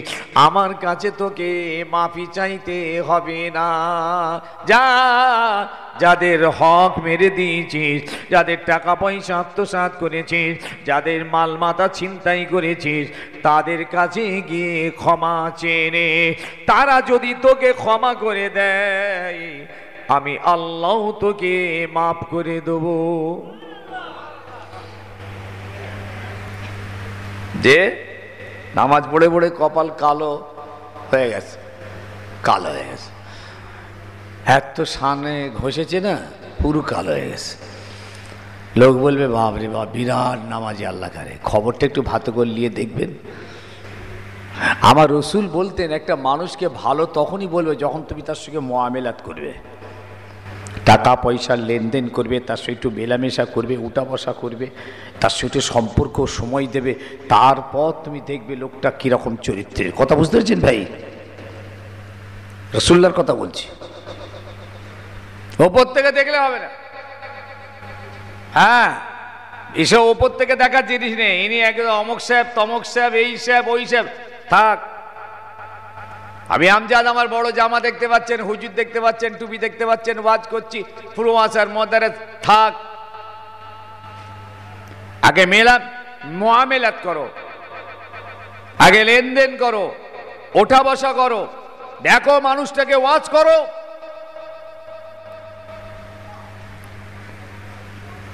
খাঁটি সব সময় খাঁটিই থাকে, সে কখনো ভেজাল হয় না ইনশাআল্লাহ। আর ভেজালই থাকে, ও খাঁটি হওয়া কঠিন। ফুজাইল বিন আয়াজ রাহমাতুল্লাহ আলাইহি কি করলেন জানেন ভাই সাহেব? ওই যাদের মালমাতা সব কেড়েছেন খোঁজ খবর তালাশ করতে লাগলেন, করে তাদের কিছু কিছু সব শোধ দিতে লাগলেন, কিছু কিছু শোধ দিতে লাগলেন, কিছু কিছু দিতে পাচ্ছেন না, মাপ চাইছেন, তারা তানাকে মাপ করে দিচ্ছেন। এইরকম করছেন আর কাঁদছেন, খালি শুধু কাঁদছেন। আল্লাহ আর এই আয়াত তেলাওয়াত করছেন, আলাম ইয়ানিল্লাযিনা আমানু আন তাখশা কুলুবুহুম লিযিকরিল্লাহ। এই আয়াত পড়ছেন আর শুধু কেঁদে যাচ্ছেন। এইভাবে কাঁদতে কাঁদতে উনি একটা ইহুদির কাছে যে হাজির হয়েছেন, ইহুদি, আর সেই ইহুদির মালমাতা কেড়ে নেওয়া হয়েছিল। আর যেসব গোন্ডা বাহিনী ছিল তাদেরকে 5 ওয়াক্ত নামাজেও উনি হুকুম দিতেন, নামাজ 5 ওয়াক্ত পড়তে হবে। চিন্তা করে দেখেন, 1 ওয়াক্ত নামাজের কাজা হলে তোমাদের খাতা থেকে নাম কেটে দেবো, এইরকম নামাজের পাবন্দ ছিলেন। ইনি বললেন, ওরে গোন্ডা বাহিনী তওবা কর। আমি তওবা করেছি, এ কাজে আমি আর নেই, তোরাও ছেড়ে দিয়ে তওবা করে খোদার কাছে মাপি চা। ইহুদিকে বলছেন, ভাই আমাকে মাফ করে দে, ভাই ইহুদি আমি মাফ করে দে। ইহুদি বলেছিল, ফুজাইল ক্ষমা তোমার হবে না, হবে না, হবে না। ফুজাইল তত কাঁদছেন, ভাই ইহুদি আমায় মাফ করে দে। আলাম ইয়ানিল্লাযিনা আমানু আন তাখশা কুলুবুহুম লিযিকরিল্লাহ। আমার অন্তরে খোদার ভয় ছিল না। ও ইহুদি, আমি তওবা করেছি, খালেস অন্তরে তওবা করেছি, তুমি আমায় ক্ষমা করে দাও। যদি ক্ষমা না করো আল্লাহর আযাবে আমি শেষ হয়ে যাব। ইহুদি বলে, ক্ষমা করতে পারি, 2টো শর্ত আছে। ক্ষমা তো আমি করবো, 2টো শর্ত। 1 নম্বর হলো, চলো মরুভূমিতে চলো। এই মরুভূমির এই যে পাহাড় দেখতে পাচ্ছ বালির, এই পাহাড়টাকে মরুভূমির সঙ্গে সমান করে দিতে হবে। সম্ভব? একটা পাহাড়, বালির পাহাড় উঁচু হয়ে আছে, বলছে এই বালিটাকে মরুভূমির সঙ্গে সমান করে দাও, আমি তোমায় মাফ করে দেবো। ফুজাইল বিন আয়াজ রাহমাতুল্লাহ আলাইহি আল্লাহর ভয়ে এত ভীতু হয়ে গেলেন, অন্তরে খৌফ ইলাহি, খাশিয়াত ইলাহি আমল জায়গা পেয়েছে। তিনি ব্যস্ত হয়ে পড়লেন কি করা যায়। তিনি পাত্র হাতে নিয়ে বালিগুলো মরুভূমির ময়দানে ছুঁড়তে লাগলেন। হবে? সম্ভব? কিন্তু খোদার ভয় তাকে পরেশান করে দিয়েছে, খোদার ভয় পরেশান করে দিয়েছে। এই হলো খৌফ ইলাহি। শুনছেন? নামাজ তো পড়লাম, নামাজটা পড়লাম আর মসজিদের জুতোটা নিয়ে চলে গেলাম। কত বড় খব্বিস! তুই নামাজ পড়লি, এই জুতো চুরি করলি? হ্যাঁ, ঠিক কিনা? খোদার ভয় আছে। আর আমাদের নামাজের যা হালত বুঝতে পেরেছেন তো? কোরআন বলেছে, ইন্নাস সালাতা তানহা আনিল ফাহশাই ওয়াল মুনকার। নিশ্চয়ই নামাজ তোমাদের সব খারাপি মিটিয়ে দেবে, বদমাইশি মিটিয়ে দেবে, নোংরামি মিটিয়ে দেবে। এই নামাজ তোমাদের চরিত্র তৈরি করে দেবে। ইন্নাস সালাতা তানহা আনিল ফাহশাই ওয়াল মুনকার। কিন্তু বড় আশ্চর্য, নামাজ আমাদের আছে কিন্তু চরিত্র ভালো নেই। এখন কাকে দুষবেন? নামাজকে দুষবেন নাকি? না কোরআনকে দুষবেন, না নামাজিকে দুষবেন? বলো ভাই, ভাই বলো কাকে দুষবেন? নামাজকে দুষবেন, না নামাজিকে, না কোরআনকে? এর কথা বলে না কেন এরা? এটা সারা শব্দ দেন কেন? কোরআন বলেছে নামাজ নিশ্চয়ই, ইন্নাস সালাতা তানহা আনিল ফাহশাই ওয়াল মুনকার। নিশ্চয়ই নামাজ তোমাদের ভিতরে যত খারাপি আর নোংরামি আছে সব মুছে সাফ করে দেবে। তো নামাজ তো আছে, খারাপি মেটেনি কেন? কোন নামাজ? কোরআন সহি আছে, নামাজ সহি আছে, নামাজি সহি নেই। কোন নামাজ? হযরত আলী কারামুল্লাহ ওয়াজহুর পায়ে তিল লাগলো, কথাটা একটু বলে নেই দিকটা। তিল লাগলো, টেনে বার করা যাচ্ছে না, যন্ত্রণা যন্ত্রণা, ব্যথা যন্ত্রণা, এত যন্ত্রণা, তীর টেনে বার করা যাচ্ছে না। আজকের বর্তমান যুগের মতো একটা অত্যাধুনিক ব্যবস্থা নেই, কি বলছেন? এখন তো অত্যাধুনিক ব্যবস্থা হয়ে গেছে, এসব কোনো ব্যাপারই নেই। হযরত আলী নামাজে দাঁড়িয়ে গেলেন, নামাজে দাঁড়িয়ে গেলেন, নামাজে দাঁড়িয়ে গেলেন। কি নামাজ, কি নামাজ জানি না বাবা, কোন নামাজে কোথায় ডুব দিলেন কোনো হুঁশ নেই। তীরটাকে টেনে বার করে নেওয়া হয়েছে। হযরত আলী একবার আহ করলেন না, উহ করলেন না, তীর পা থেকে টেনে বার করে নেওয়া হয়েছে বাবা। ওই নামাজ, এই হচ্ছে নামাজ, কোরআন পাকের আয়াত। আর আমাদের যা নামাজের তেজ, বুঝতে পেরেছেন? একটা মশা বসতে দেবো না ইনশাআল্লাহ, সঙ্গে সঙ্গে মেরি মার্ডার করে ফেলবে একদম, বসুক। যদি নামাজ অবস্থা একটা মশা যদি এসে যায় তো সঙ্গে সঙ্গে মার্ডার। কথা বুঝেছেন? সঙ্গে সঙ্গে।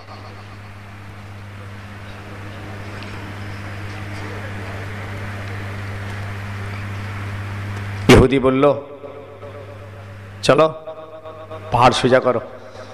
ইহুদি চলে গেল। হুজুর বালি ছুঁড়ছেন, তাকানি দিকে বালি ছুঁড়ছেন। ইয়া আল্লাহ, কত বছর লাগবে, এই বালির পাহাড় উনি কি করে সোজা করবেন? কিন্তু ভয়ে কাঁদছেন। আমার আল্লাহর মায়া হয়ে গেল, আল্লাহ দয়া হয়ে গেল। আল্লাহ বলে ফুজাইল, তুই তো আমার নাফরমানি করিসনি, আমার নামাজ আদায় করেছিস, রোজা আদায় করেছিস, হজ তসবিহ তেলাওয়াত আদায় করেছিস, নফল ইবাদত করেছিস, তুই তো আমার কাছে কোনো নাফরমানি করিসনি। যা, আজকে তুই আমার ভয়ে, আমার আযাবের ভয়ে, গজবের ভয়ে, শাস্তির ভয়ে কঠিন কাজের মধ্যে নিজেকে নিয়োজিত করেছিস। তোর অন্তরে আমার ভয় কতটা জায়গা নিয়েছে আমি আল্লাহ সব জানতে পাচ্ছি। যা, আমি কি পারি না ফুজাইল তোকে একটু সাহায্য করতে? আল্লাহ পশ্চিম আকাশের কোণে একটা মেঘ তুললেন বাবা। ওই মেঘটা মরুভূমি ছেয়ে ফেলল। এত ঝড়, ঘূর্ণি ঝড় তৈরি হলো। ওই হাওয়াতে সমস্ত বালির, পাহাড়ের বালিগুলো উড়িয়ে উড়িয়ে উড়িয়ে আল্লাহ পাক পাহাড়টাকে সমান করে দিয়েছিলেন। যা ফয়সাল, আমি তোর জন্য সাহায্য করলাম। ইহুদিটাকে ডেকে বলছেন, ইহুদি তো পাহাড় সোজা হয়ে গেছে, তুমি আমায় ক্ষমা করে দাও। আবার বলছি, দুটো মুআমেলাত, একটা আল্লাহর একটা বান্দার। যে মেয়েদের সম্পত্তি দেননি, এডেস দিচ্ছেন না, ছেলেদেরকে দিয়ে দিচ্ছেন সব। বড় ছেলেটাকে একটু বেশি করে লিখে দিলেন, ছোট ছেলেটাকে আবার ছোট ছেলেটাকে লিখে দিলেন, বড়টাকে ফাঁসি দিলেন। হ্যাঁ, হাকতালপি শুনছেন নাকি? দুটো বিবি আছে, ছোট বিবির নামে বেশ ভালোই লিখে দিয়েছেন, বড় বিবিটাকে ফাঁসিয়ে দিচ্ছেন। মার এমন খাবেন না, সব নামাজ রোজার তসবিহ বাঁচাবে না, কঠিন মার মারবে। বড় বিবিটাকে ফাঁসিয়ে দিয়েছে আর ছোট বিবির নামে লিখিয়ে দিয়েছে। এসব খবর তো আপনারা জানেন না। এই শোনেন, বাপটাকে তুলে নিয়ে গিয়ে রেজিস্ট্রি অফিসে ফের টিপসই মেরিয়ে সব প্রপার্টি নিজের নামে করে নিয়েছে, করে দিয়ে আজমিরে চলে গেল। খাজা কা দামান নেই छोड़ेगा, খাজা বাবা কা দামান নেই छोड़ेगा, খাজা বাবা গৌস কা দামান নেই। মার খেয়ে মরে যাবে। अरे आगे खाजार दामन धर, गौस का दामन, आगे दामन तो पहले पकड़ो, तारपर तो तुझे दामानই ধরিসনি। বুড়ো বাপটাকে সুযোগ সুবিধা করে আর নিয়ে যে রেস্টের সব টিসাপ্পা মেরে সব ভাই বন্ধুগুলোকে সব মাহরুম করে দিয়ে একদম পুরো প্রপার্টি নিয়ে, আর তুই আজমিরে গেছিস খাজা বাবার দরবারে। আমার একটা ফর্মুলা আছে জানেন ভাই, অসুবিধা হচ্ছে নাকি? নাকি ছেড়ে দেবো, অন্য কথা বলবো নাকি? যে এই তো এই জন্যই তো সমস্যা। তো আমার একটা দাওয়াত ছিল এইখানে কিছুদিন আগে, ফির ক্যান্সেল হয়ে গেল। ক্যান্সেল হয় না, জলসা হয়েছে, আমি ক্যান্সেল, কেন জানি না। কি হয়েছে রে ভাই? অনেক দিন ধরে তো আমার তারিখটা লিখে রেখেছিস, টাইমটা যেখানটা হয় সেখানটাই হবে, কি টাইমের হেরফের আউট করে দিলে।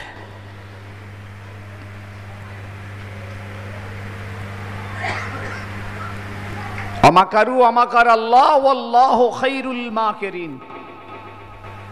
বোঝেন, আল্লাহ বলছেন বেশি মাক্কার আর চালাকি করতে যেওনি, আমি সব চালাকির ওপরে। আমি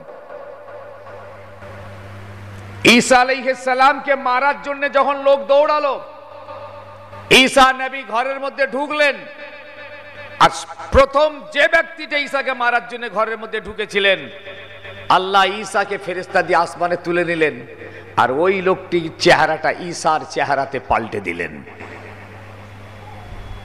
লোক ঢুকি, পরের লোক ঢুকি বলছেন এই তো ঈসা, মার। কিন্তু ও তো ঈসা নয়।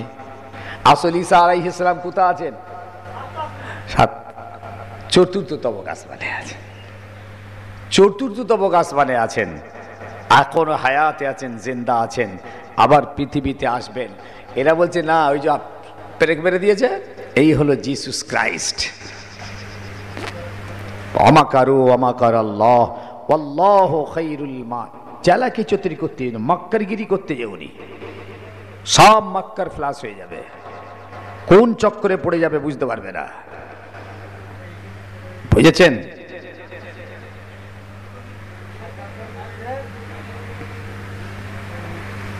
বোনগুলোকে, ভাইগুলোকে সব মাহরুম করে দিলেন, সম্পত্তি তছনছ করে দিলেন আপনি।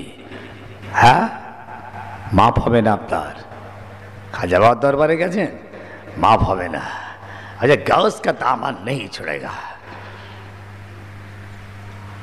এসবে বাঁচতে পারবে না, কেউ বাঁচাবে না, কিয়ামতের দিন কেউ বাঁচাবে না। সমাজ মনে রেখো,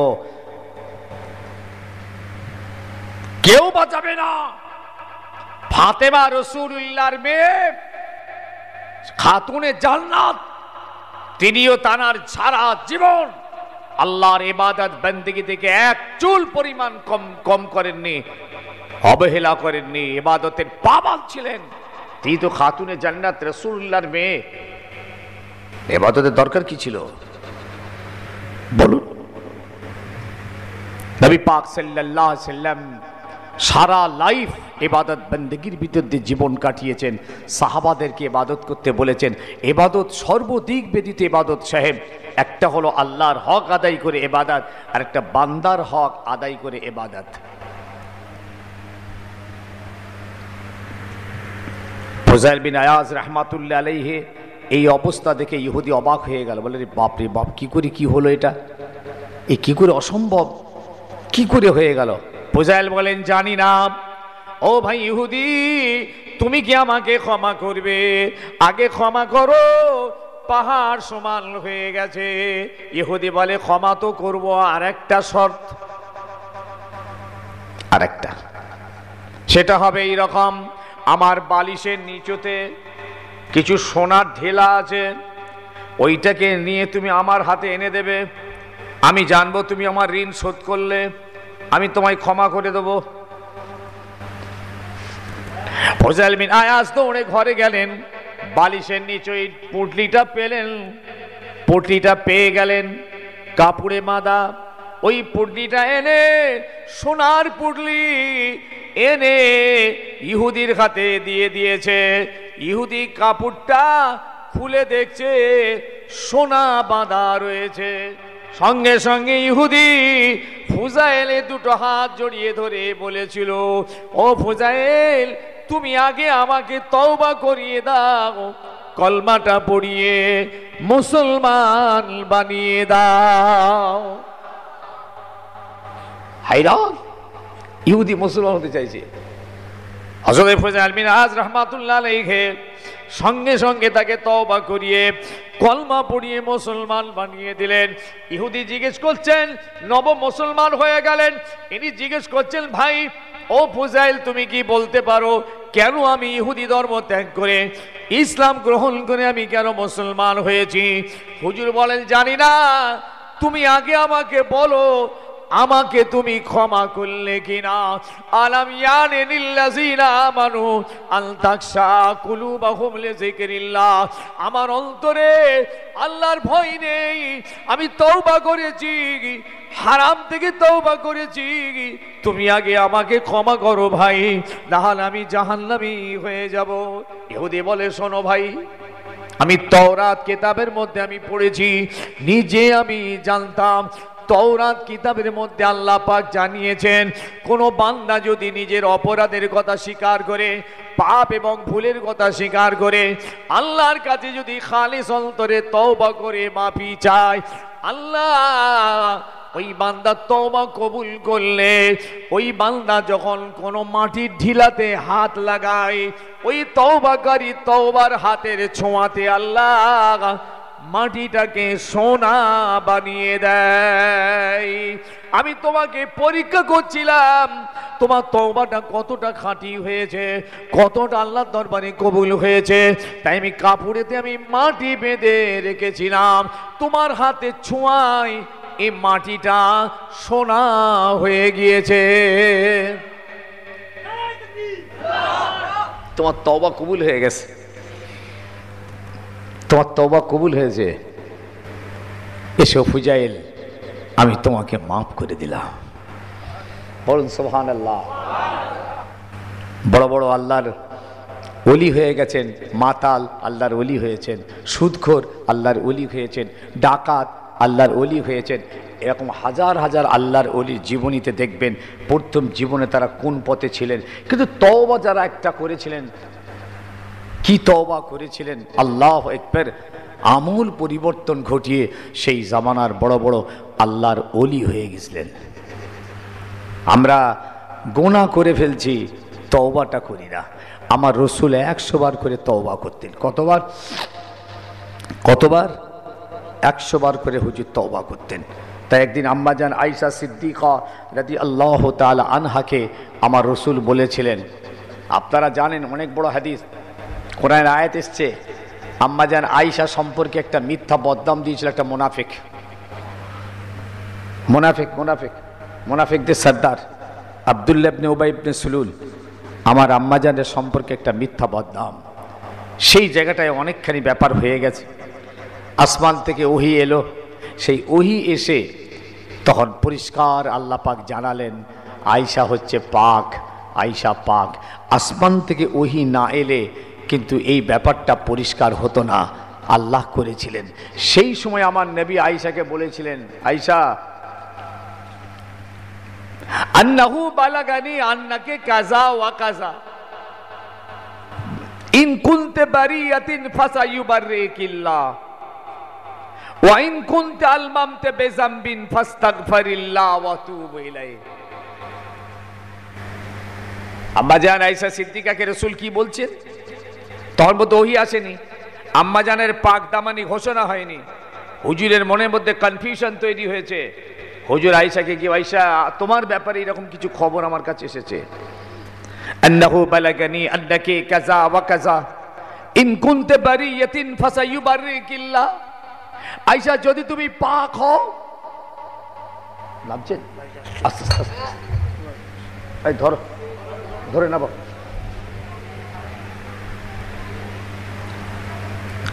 ইন কুনতে বারিয়াতিন ফাসায়ুবাররিকিল্লাহ, যদি আয়েশা তুমি পাক হও, আল্লাহ তোমার পাক দামানি ঘোষণা করে দেবেন। ওয়া ইন কুনতাল মামতে বিযামবিন ফাস্তাগফিরিল্লাহ ওয়া তুবু ইলাইহি ফাইন্নাল আবদা ইযা ইতারাফা সুম্মা তাবা তাবাল্লাহু আলাইহিম। আয়েশা যদি কোনো কারণে পা হড়কে থাকে, আল্লাহর কাছে খালেস অন্তরে তওবা করে মাফি চাও। কেন? আল্লাহ তওবাকারী কোনো বান্দা যখন আল্লাহর কাছে খালেস অন্তরে তওবা করে মাফি চায়, আল্লাহ তার তওবাকে কবুল করে তার জীবনের গুনাহকে আল্লাহ মাফ করে দেয়। বলুন সুবহানাল্লাহ। এই জন্যই বাবা একটা দরওয়াজা আমাদের এখনো খোলা আছে, জি, তুবু ইলাল্লাহি তাওবাতান নাসুহা, খালেস অন্তরে তওবা। ভাই সকল, তাই আজ এই হেদায়েতের মাহফিলে বসেছেন আল্লাহর ওলির ইসালে সওয়াব, জবরদস্ত আল্লাহর ওলি। তিনিও জীবনে এরকম ওয়াজ শুনে শুনে আল্লাহর ওলি হয়েছেন তা নয়, ওয়াজ শোনার পরে তানাকে বায়াত হতে হয়েছে, পীর ধরতে হয়েছে, ওস্তাদ ধরেছেন, তার সান্নিধ্যে বসেছেন, তার সোহবতে বসেছেন, সেখান থেকে তালিম নিয়েছেন এবং আমলি জীবন তৈরি করেছেন, আমলি জীবন তৈরি করেছেন। তাই আজকে আমরা তাকে স্মরণ করছি, মনে রাখছি, আজকে আমাদের পীর ও মুর্শিদ ফুরফুরা শরীফ দাদা হুজুরকে রহমতুল্লাহকে আমরা লক্ষ লক্ষ মানুষ ইমাম বলে মেনেছি। কেন কেন তানাকে মানি? এই জন্যই তো যে তানার সোহবতে বসে হাজার হাজার মানুষ হেদায়েত পেয়েছে, দিন পেয়েছে, ইসলাম পেয়েছে, শরীয়ত পেয়েছে, কোরআন পেয়েছে, বেনামাজি নামাজি হয়েছে, বেরোজদার রোজাদার হয়েছে। আর তানাদের খেদমতটা ছিল লিল্লাহ, আল্লাহর দরবারে কবুল হয়েছে। তাই আজ আমরা আমাদের একটা ইমাম পেয়েছি। ভাই সাহেব মনে রাখবেন, সমাজ আজকে খুব কঠিন পরিস্থিতির মাঝখানে। মনে রাখবেন, মাহফিল আছে, কোরআনের আওয়াজ আছে, হেদায়েতের আওয়াজ নেই। মাহফিল আছে, ওয়াইজিন আছে, ওয়াজ আছে, শ্রোতা আছে, বক্তা আছে ইনশাআল্লাহ, কিন্তু হেদায়েতের গন্ধ খুঁজে পাওয়া যাচ্ছে না। একদম প্রত্যেকটা মহল্লা বাড়ি আপনি খোঁজ তালাশ করে দেখুন, পরিস্থিতি খুব কঠিন থেকে কঠিনতর। আপনারা শুনলে অবাক হবেন, আজকে যেসব ছেলেরা মাজলিসের ইন্তজাম করছে, আলহামদুলিল্লাহ আলহামদুলিল্লাহ, এর এত বড় দিনই কাজ করছেন, আমাদেরকে নিয়ে এসে দিনের কথা বলাচ্ছেন, আপনাদেরকে নিয়ে এসে দিনের কথা শোনাচ্ছেন, হেদায়েতের কথা শোনাচ্ছেন, আমাদেরকে দিয়ে বলাচ্ছেন। আপনি অবাক হবেন, 24 জায়গায় গিয়েছিলাম, সেই ছেলেগুলো যারা বিশ্ব নবী দিবস করলো, তারাই আবার 3 মাস পর সেই জায়গাতে একটা মেলা দিল। যে ছেলেগুলো মেহনত করে বিশ্ব নবী দিবস বানিয়ে সমাজকে বাঁচার কথা শোনালো, সমাজকে বাঁচার ডাক দিল, উলামাদের এনে বাঁচাবার কথা বলালো, সেই ছেলেগুলি সেই জায়গাতেই একটা মেলা বানিয়ে হাজার হাজার ছেলে মেয়েদেরকে গোনা করিয়ে দিল, মেলার মঞ্চ তৈরি করে তাদের জাহান্নামী করলো। আয় তোরা গোনা করবি আয়। যারা নেকি করার জন্য ডাকলো, তারাই আবার গোনা করার জন্য নিয়ে এসে হাজার হাজার ছেলে মেয়েদের গোনাকার বানিয়ে দিল। অবাক হয়ে যাবেন। আমি একটা 5 স্টার ক্লাবের জলসার, নবী দিবসের জলসার সভাপতি ছিলাম। হঠাৎ আমার কাছে ফোন এলো, হুজুর আপনার এই ক্লাবের সামনে ফাংশন হচ্ছে। কি ব্যাপার? বলে জি ফাংশন হচ্ছে, কলকাতা থেকে এসেছে পার্টি, বিরাট লোক, ছেলে মেয়ে একেকার। এই সর্বনাশ। বলিস কি রে? বলে সেই জায়গাতেই হচ্ছে আর সেই ছেলেরাই করছে। আমি তাহলে একটু ভাবতে বলে যাচ্ছি। আমি আর নামাজ পড়ো এক্ষুনি আমি আর বলি না, কিন্তু আমি ছেলেদের তো এটা বলি যে তোমরা নামাজটা পড়বে না কেন, সেই উত্তরটা দাও, বলো। আজকে যারা দেখছেন না, বলছে না মুসলিম হটাও দেশ বাঁচাও, স্লোগান হচ্ছে, শুনেছেন? শোনেননি মনে হয়? এর থেকে আরো অনেক কিছু আমাদের চোখের আড়ালে কি যে হচ্ছে, ভারতবর্ষের চেহারা খোদা জানেন। কঠিন কিছু কিছু কথা বাইরে বেরিয়ে আসছে, খুব ডেঞ্জারাস পজিশন। আজ আমরা আজকে আমাদের নবী ভুলে যাব, দিন ভুলে যাব, শরীয়ত ভুলে যাব। জি, সাহাবায়ে কেরামরা যখন মক্কার কুফফারদের সঙ্গে মোকাবেলায় ডিফেন্স করতে এলেন, কিন্তু যুদ্ধের ময়দানে নামাজটা পড়ছেন, মনে আছে? ভুলে গেলেন নাকি? যুদ্ধের ময়দানে নামাজ, আরে আশ্চর্য ব্যাপার, জীবন চলে যাবে, নামাজটা পড়লেই তো মারবে ওরা প্ল্যানও তৈরি করলো তাই যে মুহাম্মদ তোর নামাজ ছাড়বে না, ওর ভক্তদের নিয়ে ইমামতির জায়গায় দাঁড়াবে, ভক্তরা পিছনে দাঁড়াবে, একসঙ্গে সেজদা করবে, ওই মুহূর্তে হামলা করব। প্ল্যান তৈরি হয়ে গেল। আমার নবী জানেন না, সাহাবীদের নিয়ে কাতারে দাঁড়িয়ে গেলেন। সেই মুহূর্তে জিবরিল আমিন এসে গেলেন। ভাই শুনছেন? একদিকে দিন ইসলামের জন্য মোকাবেলা, আর একদিনে আল্লাহর হুকুম আদায় করতে নামাজ, দুটো পাশাপাশি দাঁড়িয়ে গেছে। নারে তাকবীর, নারে তাকবীর। যারা ভাই সাহেব কেবলা আওলাদে মুজাদ্দিদে জামান সিলসিলা হক ফুরফুরা শরীফ, নারে তাকবীর, নারে তাকবীর, পাশাপাশি দাঁড়িয়ে গেছেন। দুটোর মাঝখানে সাহাবায়ে কেরামদের দায়িত্বগত সাহাবারা তো বলবেন যে ইয়া রাসূলুল্লাহ নামাজ পড়া যাবে না, এখন হয় লড়াই করবো নাই নামাজ পড়বো, দুটোর একটা। কিন্তু আমার নবী দাঁড়িয়ে গেলেন ইমামতির জায়গায়, সাহাবীরা পিছনে দাঁড়িয়ে গেলেন। ও বাবাজি, নামাজ শুরু হবে। জিবরিল আমিন এসে গেলেন, ইয়া রাসূলুল্লাহ, ইয়া হাবিবাল্লাহ, এই নামাজটা আগের নিয়মে আর হবে না। এই নামাজটা ছিল আসরের ওয়াক্ত। হুজুর, আপনি নামাজের পদ্ধতি পাল্টে নিন। আল্লাহ পাক জানিয়েছেন আসরের এই নামাজটা আগের নিয়মে আর হবে না। হুজুর বললেন, কেন ভাই, কি ব্যাপার, আগের নিয়মে হবে না কেন? বলে, আপনারা জানেন না, এরা প্ল্যান তৈরি করেছে, আপনি যখন সাহাবীদের নিয়ে যুদ্ধে চলে যাবেন, ওই মুহূর্তে এরা আপনার উপরে সেজদায় চলে যাবেন, ওই মুহূর্তে আপনার উপরে হামলা করবে। শুনছেন? তাহলে সাহাবায়ে কেরামদের দেখুন, নামাজ যুদ্ধের ময়দানও নামাজ, সেখানেও ছাড় নেই। হুজুর, আপনি নামাজের পদ্ধতি একটু পাল্টে ফেলুন। হুজুর বললেন, জিবরিল, কিরকম পাল্টাতে হবে? ইয়া রাসূলুল্লাহ, আপনার সাহাবীদের দুটো দলে ভাগ করে ফেলুন। একটা দলকে যুদ্ধের ময়দানে ডিফেন্সের জন্য নিয়ে গিয়ে রাখুন, আর একটা দলকে নিয়ে আপনি নামাজে দাঁড়ান। দেখেন নামাজের অবস্থা দেখুন, কেন ওরা প্ল্যান করেছে হামলা চালাবে। আল্লাহ পাক আপনাকে এইভাবে মৃত্যু দেবেন না।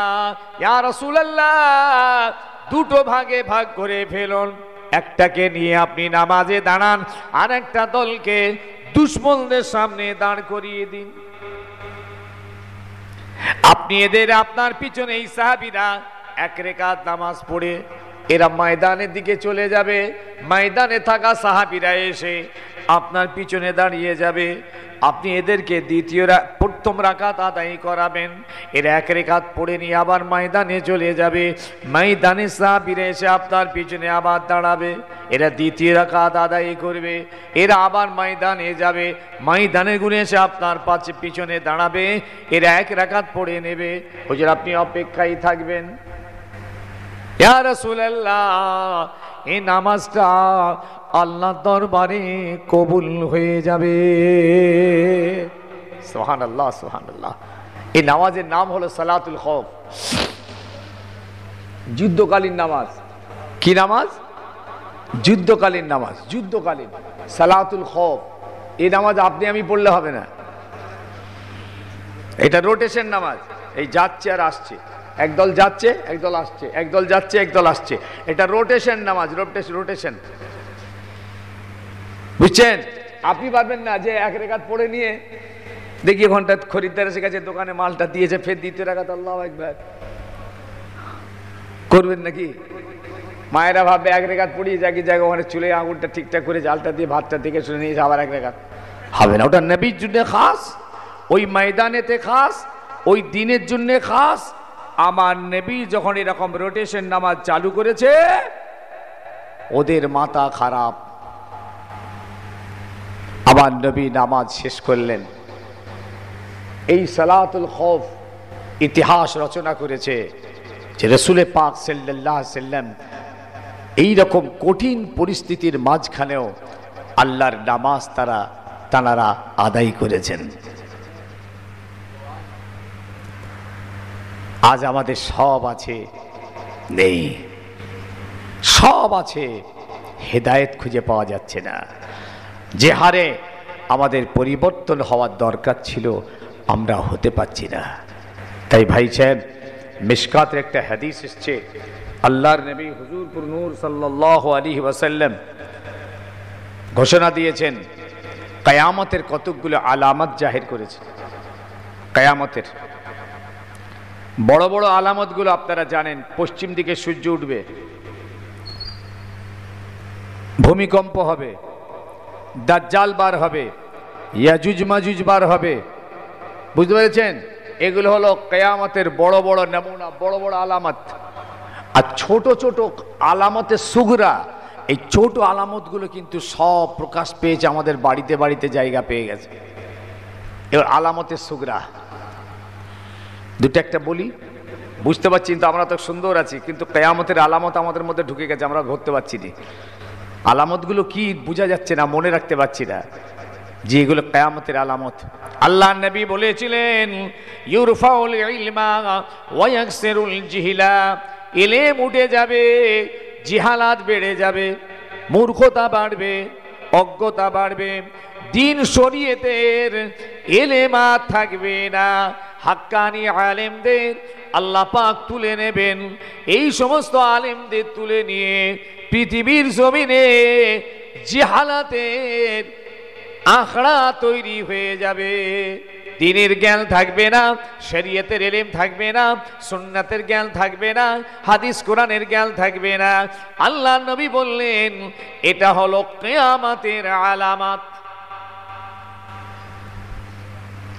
আলেম থাকবে, আল্লাহ করে প্রচুর আলেম তৈরি হচ্ছে ইনশাআল্লাহ, আল্লাহ দ্বীনি শিক্ষা শিখে আলেম তৈরি হচ্ছে, কিন্তু আমল থাকছে না আমাদের।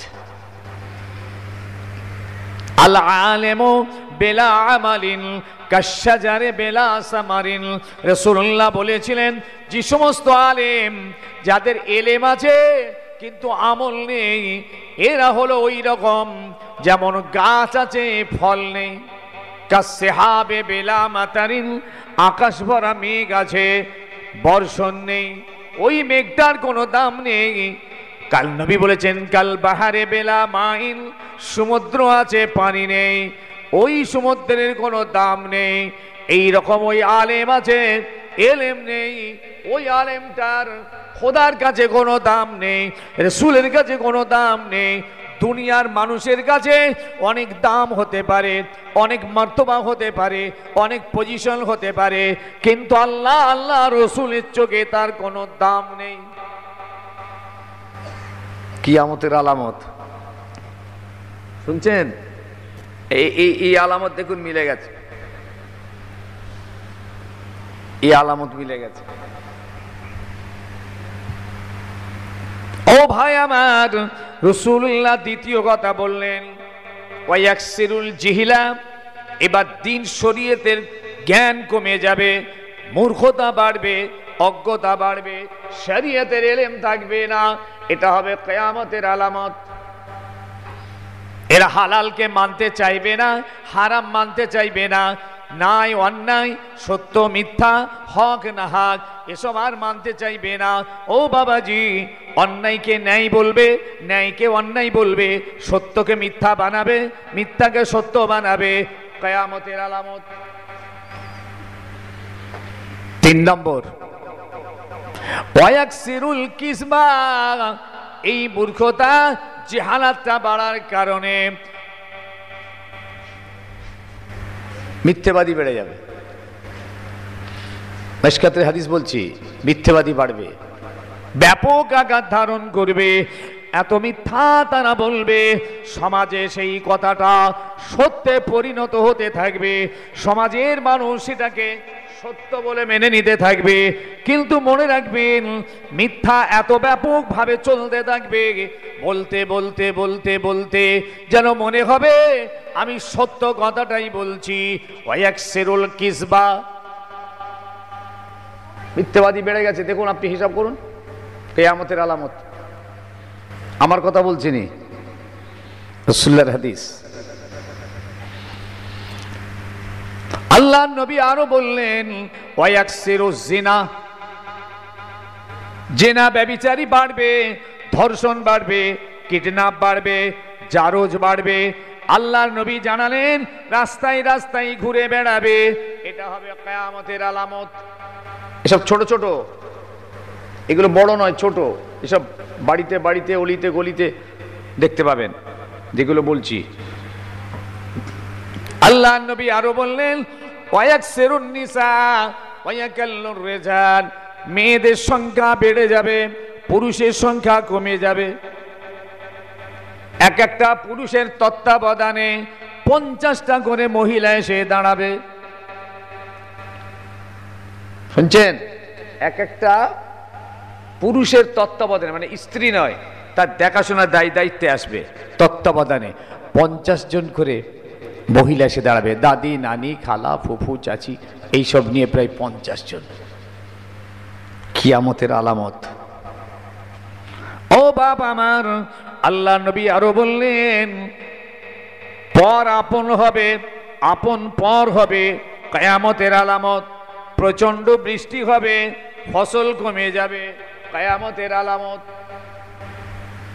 আল্লাহ নবী আরো বললেন, এজা উসিদাল আমরু ইলা গায়রি আহলিহি ফান্তাজিরুস সাআ, যখন তোমরা দেখবে একটা অনুপযুক্ত ব্যক্তিকে উপযুক্ত চেয়ারে বসিয়ে দেওয়া হবে, এর জন্য কিয়ামতের জন্য তোমরা অপেক্ষা করো।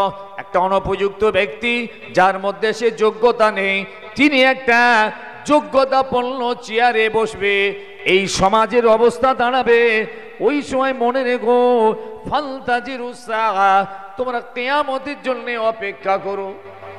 দেখেছেন না আজকাল এমন একজন প্রধান হয়েছে যার কাছে আমাদের মতো মানুষকে যেতে হবে, মেয়ে ছেলে প্রধান আর সাঁওতাল, শিডিউল কাস্ট শিডিউল টাইম, সেইখানে যে বলতে স্যার কি হবে ব্যাপারটা একটু দেখবেন।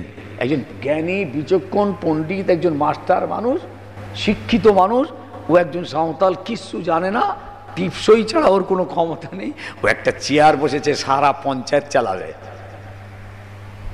হচ্ছে তো নাকি? কথা বলে না কেন এরা? তাহলে এটা রাসূলুল্লাহর হাদিস বলছি, কিয়ামতের আলামত। কি অবস্থা দাঁড়িয়েছে! বুঝে বলছেন কিয়ামতের অপেক্ষা করো। আর যোগ্যতা সম্পন্ন মানুষ যারা, তারা বেইজ্জতি হবে।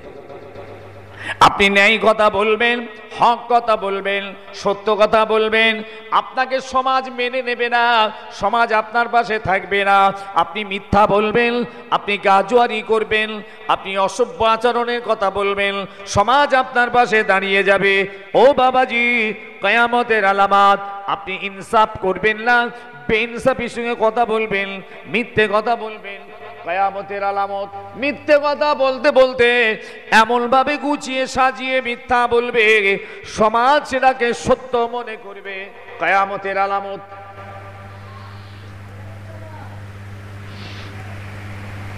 নিজের মুখটা আমরা নিজেরা তাকাই, আমাদের জবানটার দিকে তাকিয়ে খেয়াল করে দেখি কি হারে মিথ্যা বলছি। দেখুন দেখুন কি হারে বলছি। নর্মাল হয়ে গেছে, নর্মাল। মিথ্যে কথা বলে বলে আমরা একদম নর্মালে নিয়ে গেছি, যে এটা একটা যে কবিরা গুনাহ হচ্ছে, এটা আমাদের মনে হয় না, ঠিক কিনা? ব্যাপক আকার ধারণ করেছে। আল্লাহ নবী আরো বললেন, মসজিদগুলো সুন্দর হবে, নকশে নেগার হবে, মিনারাও অনেক উঁচু হয়ে যাবে, মুসল্লি থাকবে না, কোরআনের আওয়াজ বেড়ে যাবে, আওয়াজ বেড়ে যাবে, কোরআন পড়নেওয়ালা বেড়ে যাবে, কোরআন শুননেওয়ালা বাড়বে। দেখুন ইনশাল্লাহ বাড়ছে, সমাজে কোরআনের মাহফিল বাড়ছে, কোরআনের আওয়াজ বাড়ছে, কোরআন শুননেওয়ালা বাড়ছে। রাসূলুল্লাহ বললেন, মধুর সুরে কোরআন তেলাওয়াত হতে থাকবে। ওয়ায়াকরাউনাল কোরআনা লা ইউজাবিজু হানাজিরহুম, তাদের হুলকুমের নিচতে ওই কোরআনের হুকুমটা আর পৌঁছাবে না। মধুর সুরে কোরআন তেলাওয়াত হবে, সমাজের মানুষ বসে বসে কোরআন শুনতে থাকবে, কিন্তু কোরআনের হুকুমটা হুলকুমের নিচে আর নামবে না। কিয়ামতের আলামত। النكاح الرجل الرجل النكاح المرأة المرأة لعنة الله ورسوله। আল্লাহ নবী বলেছেন, এমন একটা সময় এসে যাবে, পুরুষ পুরুষকে বিবাহ করবে, মহিলা মহিলাকে বিবাহ করবে। 1500 বছর আগে হুজুর বলেছেন, আজকে মিলা আমাদের ভারতবর্ষের সুপ্রিম কোর্ট তো রায় দিয়ে দিয়েছে, সমকামিতা জায়েজ, মানে বৈধ, সমকামিতা বৈধ। এসব পশ্চিমী দেশে চলছে, আমেরিকাতে চলছে, তাদের দেশে এই সমস্ত কোনো হালাল হারামের কোনো দিক ঠিক নেই, ঠিক ঠিকানা নেই। পুরুষ পুরুষকে, মহিলা মহিলাকে বিবাহ করছে। দেখুন, লানাতুল্লাহ ওয়া রাসূলি, আল্লাহ আল্লাহ রাসূলের লানত তাদের উপরে। কিয়ামতের আলামত। বলুন আজকে কোথায় দাঁড়িয়ে আছে? আল্লাহ নবী আরো বললেন ইয়ামশি মুমিনান ওয়া ইসবিহু কাফিরা ওয়া ইসবিহু মুমিনান ওয়া ইয়ামশি কাফিরা। বাবারা, একটা সময় এমন আসবে সকালবেলা যদি বা ঈমান থাকবে সন্ধ্যাবেলা কাফের হয়ে যাবে, সন্ধ্যাবেলা ঈমান থাকবে সকালবেলা কাফের হয়ে যাবে। এটা ঠিক বুঝতে পারলেন না? যেমন একটা উদাহরণ দিই, সকালবেলা ইমানদার, ইমান আছে, সন্ধ্যাবেলা একটা আড্ডাখানায় বসেছে, ইমানদার লোক আড্ডাখানায় বসে এ কথা ও কথা সে কথা 5টা কথা বলছে। ভাই বলতে বলতে বলতে বলতে আর বলে ফেলছে এই কবরের আজাব হবে। সব বলে মৌলানারা, হুজুররা, ভাই সাহেবরা বলেন বটে কবরের আজাব হবে, কিন্তু আমার মাথায় আসে না, আমি ও কবরের আজাব ভাজাব আমি মানি না। এক কথা শুনছেন তো ভাই, কি করে আজাব হবে আমার মাথায় আসে না। কবরে দিয়ে দেবে, ফুলে ফেঁপে ফেটে পচে গলে সব শেষ হয়ে যাবে, কি করে আজাবটা হবে আমার মাথা কাজ করছে না, আমি সব মানি না, কাফের হয়ে গেল। ইসবাতে আযাবুল কবর হক। কোনো ভাই, কোনো ছেলে, কোনো মা, কোনো বোন যদি এই কবরের আযাবের উপরে 1 সরষের দানা পরিমাণ সন্দেহ হয়, বেঈমান হয়ে যাবে। আমরা বিশ্বাসের উপর ঈমান আমাদের। আল্লাহকে দেখিনি, ভাই দেখেছি, মানি। রাসূলুল্লাহকেও আমাদের দেখা নসিবে হয়নি, আমরা মানি। জাহান্নামা দেখেছি, আমরা মানি। জান্নাত দেখেছি, কিন্তু কেউ যদি বলে আমি জান্নাত মানি না, কাফের হয়ে যাবেন। ও জাহান্নামা টাহান্নামা আমি মানি না, সঙ্গে কাফের হয়ে যাবেন। কথা বুঝছেন? কবরে আযাব কেউ দেখিনি আমরা, কিন্তু আযাব কবরের হয় এটা আমরা মানি, ঠিক কিনা? আমরা মানি কিনা? এটা হলো আমাদের ঈমান। কিন্তু বেটা নাস্তিক মার্কা নাস্তিকের মতো কথা বলল যে আমি আযাবে কবর হয় শুনেছি বটে, কিন্তু আমি মানি না। দেখছেন, সকালবেলা ঈমান ছিল, সন্ধ্যাবেলা কাফের হয়ে গেল। রাসূলুল্লাহর হাদিস কিতাবুল ফিতন। বলুন কি করে বাঁচবে সমাজ? আল্লাহর নবী এইসব পরপর বলে গেছেন। আমার নবী আরো বলেছেন কিয়ামতের নমুনা হলো, ও বাবাজি, আমানত থাকবে না, আমানতের খেয়ানত হবে, আমানতের মালগুলো নিজের মনে হবে, আমানতের প্রতি কোনো আন্তরিকতা থাকবে না, দায়িত্ব থাকবে না, আমানতের মাল মানুষ নিজের মনে করে সব খেয়ানত শুরু করে দেবে। কিয়ামতের আলামত আপনি ভালো করে লক্ষ্য করলে বুঝতে পারবেন। অনেক ভাইয়ের কাছে অনেক আমানত রাখতে হয়, মসজিদ, মাদ্রাসা, ইসাল সব, ঈদগাহ, কবরস্থান ইত্যাদি। অনেক ভাই বিশ্বাস করে অনেক ভাইয়ের কাছে টাকা পয়সা গোপন রাখে, সব খেয়ে লুপাট করে দিয়েছে। আল্লাহ নবী আরো বললেন ইউহিব্বুদ দুনিয়া ওয়া ইয়ানসাউনাল আখিরাহ। ও বাবাজি, কিয়ামতের একটা নমুনা হলো এরা দুনিয়াকে ভালোবাসবে, দুনিয়ার মোহতে পড়বে, দুনিয়া দুনিয়া দুনিয়া করবে। ওয়া ইয়ানসাউনাল আখিরাহ, আখিরাতকে এরা ভুলে যাবে। ইউহিব্বুজ যুনুবা ওয়া ইয়ানসাউনাত তাওবাতা। রাসূলুল্লাহ এটাও বললেন সমাজের মানুষ গুনাহ করতে পছন্দ করবে, গুনাহ করতে ব্যস্ত হয়ে যাবে, গুনার প্রতি তারা আসক্ত হবে। ওয়া ইয়ানসাউনাত তাওবাতা, তওবা করা তারা ভুলে যাবে। এটা হবে কিয়ামতের আলামত। অসুবিধা হচ্ছে নাকি? গুনাহ করতে আমাদের পছন্দ হবে, গুনাহ করতে থাকবো, কি তওবা ভুলে যাব। যে কথা বলছিলাম, তওবা ভুলে গেছি। তওবা আছে, তওবা বলে নেই, তওবা করা ভুলে যাব। ও বাপ আমার, আল্লাহ নবী আরো বললেন ইউহিব্বুল মালা ওয়া ইয়ানসাউনাল হিসাবা। সমাজে দেখা যাবে টাকা পয়সা, সোনা দানার মোহাব্বত হবে, সোনা দানা টাকা পয়সার মোহ তৈরি হবে আমাদের, কিন্তু আমরা হিসাবটাকে ভুলে যাব। মালের মোহাব্বত, হিসাব ভুলে যাব। দেখেন, এগুলো হলো কিয়ামতের আলামত। ও আমার বাবাজি, আল্লাহর নবীকে সাহাবায়ে কেরামেরা এইভাবে পর পর জিজ্ঞেস করে যাচ্ছেন। সাহাবীদেরকে রাসূলুল্লাহ এইভাবে বলছেন। বলতে বলতে হুজুর বলেছিলেন, ও আমার সাহাবীরা শোনো, ওই সময়ে ওই মানুষটা বড় উত্তম হয়ে যাবে যে মানুষটা তার নিজের ছাগল ভেড়া উট দম্বাগুলোকে নিয়ে মরুভূমির ধারে পাহাড়ি এলাকায় চলে যাবে। আল্লাহর আসমানের পানিতে যেসব ঘাস জন্মেছে ওই ঘাসগুলো তারা সারাদিন তাদের ছাগল ভেড়া উট দম্বাগুলোকে খাওয়াবে, সন্ধ্যাবেলায় বাড়ি ফিরে আসবে। আল্লাহ পাক তাদেরকে দুনিয়ার ফিতনার গোনা থেকে আল্লাহ তাদের বাঁচিয়ে দেবেন। মরুভূমিতে পানি হলে ঘাস হয় না, কিন্তু মরুভূমির বুকে যে পাহাড়টা আছে পাহাড়ের গা দিয়ে কিন্তু ঘাস বেরোয়। কথা ঠিক কিনা? দেখেছেন কি? দেখবেন পাহাড়ে ঘাস আছে, পাহাড়ের নিচুই সাইডে অলিতে গলিতে সাইডে সাইডে খাদা খন্দতে ফাঁকে ফোঁকে সব ঘাস জন্মে গেছে আল্লাহর পানিতে। মরুভূমিতে ঘাস হবে না, তো বালি, কিন্তু পাহাড়ের গায়ে ঘাস হয়। দেখবেন পাহাড়ের গায়ে সব ওঠে।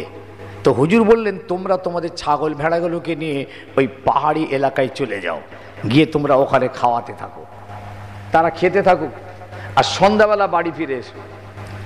হুজুর এটাও বলেছিলেন ও আমার সাহাবীরা, যাদের ঘরে ধারালো অস্ত্র আছে, ধারালো অস্ত্র, এই তলোয়ারটাকে পাথরের গায়ে মেরে ভোঁতা করে দাও। ধারালো অস্ত্র ঘরে আছে, বলছে পাথরের গায়ে মেরে ওটাকে ভোঁতা করো। কেন বলো তো? এই অস্ত্র যদি কাছে থাকে শয়তানের ওয়াসওয়াসা তৈরি হবে, যে কোনো ফিতনায় তুমি পড়ে যাবে, যে কোনো দুর্ঘটনায় লিপ্ত হয়ে যাবে। তাই রাসূল বললেন পাথরের গায়ে মেরে ও ধারটাকে ভেঙে দাও, তাহলে তোমার সেই মনের স্পৃহা শেষ হবে। আল্লাহু আকবার! আমার নবী কত বাস্তবমুখী, সাহাবাদের কত উদাহরণ দিয়ে বুঝাচ্ছেন। জি, এইভাবে আমার নবী আরো বললেন ওই সময়ে ওই মানুষটা উত্তম হবে যে মানুষটা দৌড়ে দৌড়ে যাবে, তার থেকে যে মানুষটা হেঁটে হেঁটে যাবে অনেক উত্তম হবে। যে মানুষটা হেঁটে হেঁটে যাচ্ছে, যে মানুষটা দাঁড়িয়ে আছে, এই মানুষটা ওই হেঁটে হেঁটে যাওয়া মানুষটার থেকে উত্তম হবে। যে মানুষটা দাঁড়িয়ে আছে, যে মানুষটা বসে আছে, এই বসে থাকা মানুষটা দাঁড়িয়ে থাকা মানুষটার থেকে অনেক উত্তম হবে। যে মানুষটা বসে জেগে আছে আর একটা মানুষ ঘুমিয়ে গেছে, এই ঘুমিয়ে যাওয়া মানুষটা সকলের থেকে উত্তম হয়ে যাবে। বলুন সুবহানাল্লাহ, জোরে বলুন সুবহানাল্লাহ। এর ব্যাপারটা কি? ব্যাপারটা বুঝতে পারলেন না?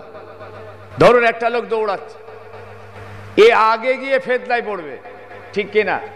ধরুন একটা বাজারে কিছু গোলমাল শুরু হয়েছে, এখান থেকে ছুটছে একজন, ই আগে গিয়ে ফেতনায় পড়ে যায়। হুজুর ওকে বললেন ওই লোকটার থেকে যে লোকটা হেঁটে হেঁটে যাচ্ছে কিন্তু অনেক ভালো। কেন? ও ফেতনায় যদিও পড়ে অনেক পরে পড়বে, কিংবা মাঝ রাস্তা থেকেও ফিরেও আসতে পারে যে বাবা যাবো না। আবার যে লোকটা হেঁটে হেঁটে যাচ্ছে এর থেকে যে লোকটা দাঁড়িয়ে আছে যাচ্ছে না, এ অনেক উত্তম। যে লোকটা দাঁড়িয়ে রয়েছে সে ফেতনা দেখতে পাচ্ছে, যে লোকটা বসে আছে এ অনেক ভালো। কেন? এই ফেতনাটা দেখতে পাচ্ছে না। আবার যে লোকটা বসে জেগে আছে তার থেকে ওই লোকটা উত্তম, যে লোকটা সোজাসুজি ঘুমিয়ে গেছেন, এই লোকটা সবাই থেকে উত্তম। জোরে বলুন সুবহানাল্লাহ। দেখেছেন ভাই, আল্লাহ নবী সাহাবীদের কিভাবে বুঝালেন? এইভাবে কথাবার্তা চলতে চলতে সাহাবীরা বললেন হুজুর আমরা কি করে বাঁচবো? এই শেষটা শুনেলেন, আমার সময় তো প্রায় শেষই হয়ে গেছে, এই শুনেলেন শেষটা বলছেন হুজুর আমরা কি করে বাঁচবো, কি করে বাঁচবো? হুজুর কি বললেন দেখেন, ও আমার সাহাবীরা তোমরা জামাতুম মিনাল মুসলিমিন, মুসলমান জামাতের একজন ইমাম তোমরা ঠিক করে নেবে। বলুন সুবহানাল্লাহ, জোরে বলুন সুবহানাল্লাহ। ও আমার সাহাবীরা এই ইমাম এই আমিরটাকে তোমরা মজবুত করে ধরবে। জামাতুম মিনাল মুসলিমিন, এই ইমামটা যদি তোমাদের মালমাতা কেড়ে নেয় তাও তোমরা ছাড়বে না, যদি তোমাদের মারে তাও তোমরা ছাড়বে না। এই ইমামটাকে এই পরিস্থিতির মাঝখানে এই রকম সময়ে মজবুত করে ধরবে। কেমন ভাবে ধরবে? আল্লাহ নবী দুটো উদাহরণ দিয়ে বললেন, যেমন একটা গাছ তার শেকড়টাকে মাটির ভিতরে সঞ্চালন করে দিয়ে শেকড় তার মাটিটাকে আঁকড়ে নিজেকে বেঁচে থাকতে চায়। গাছ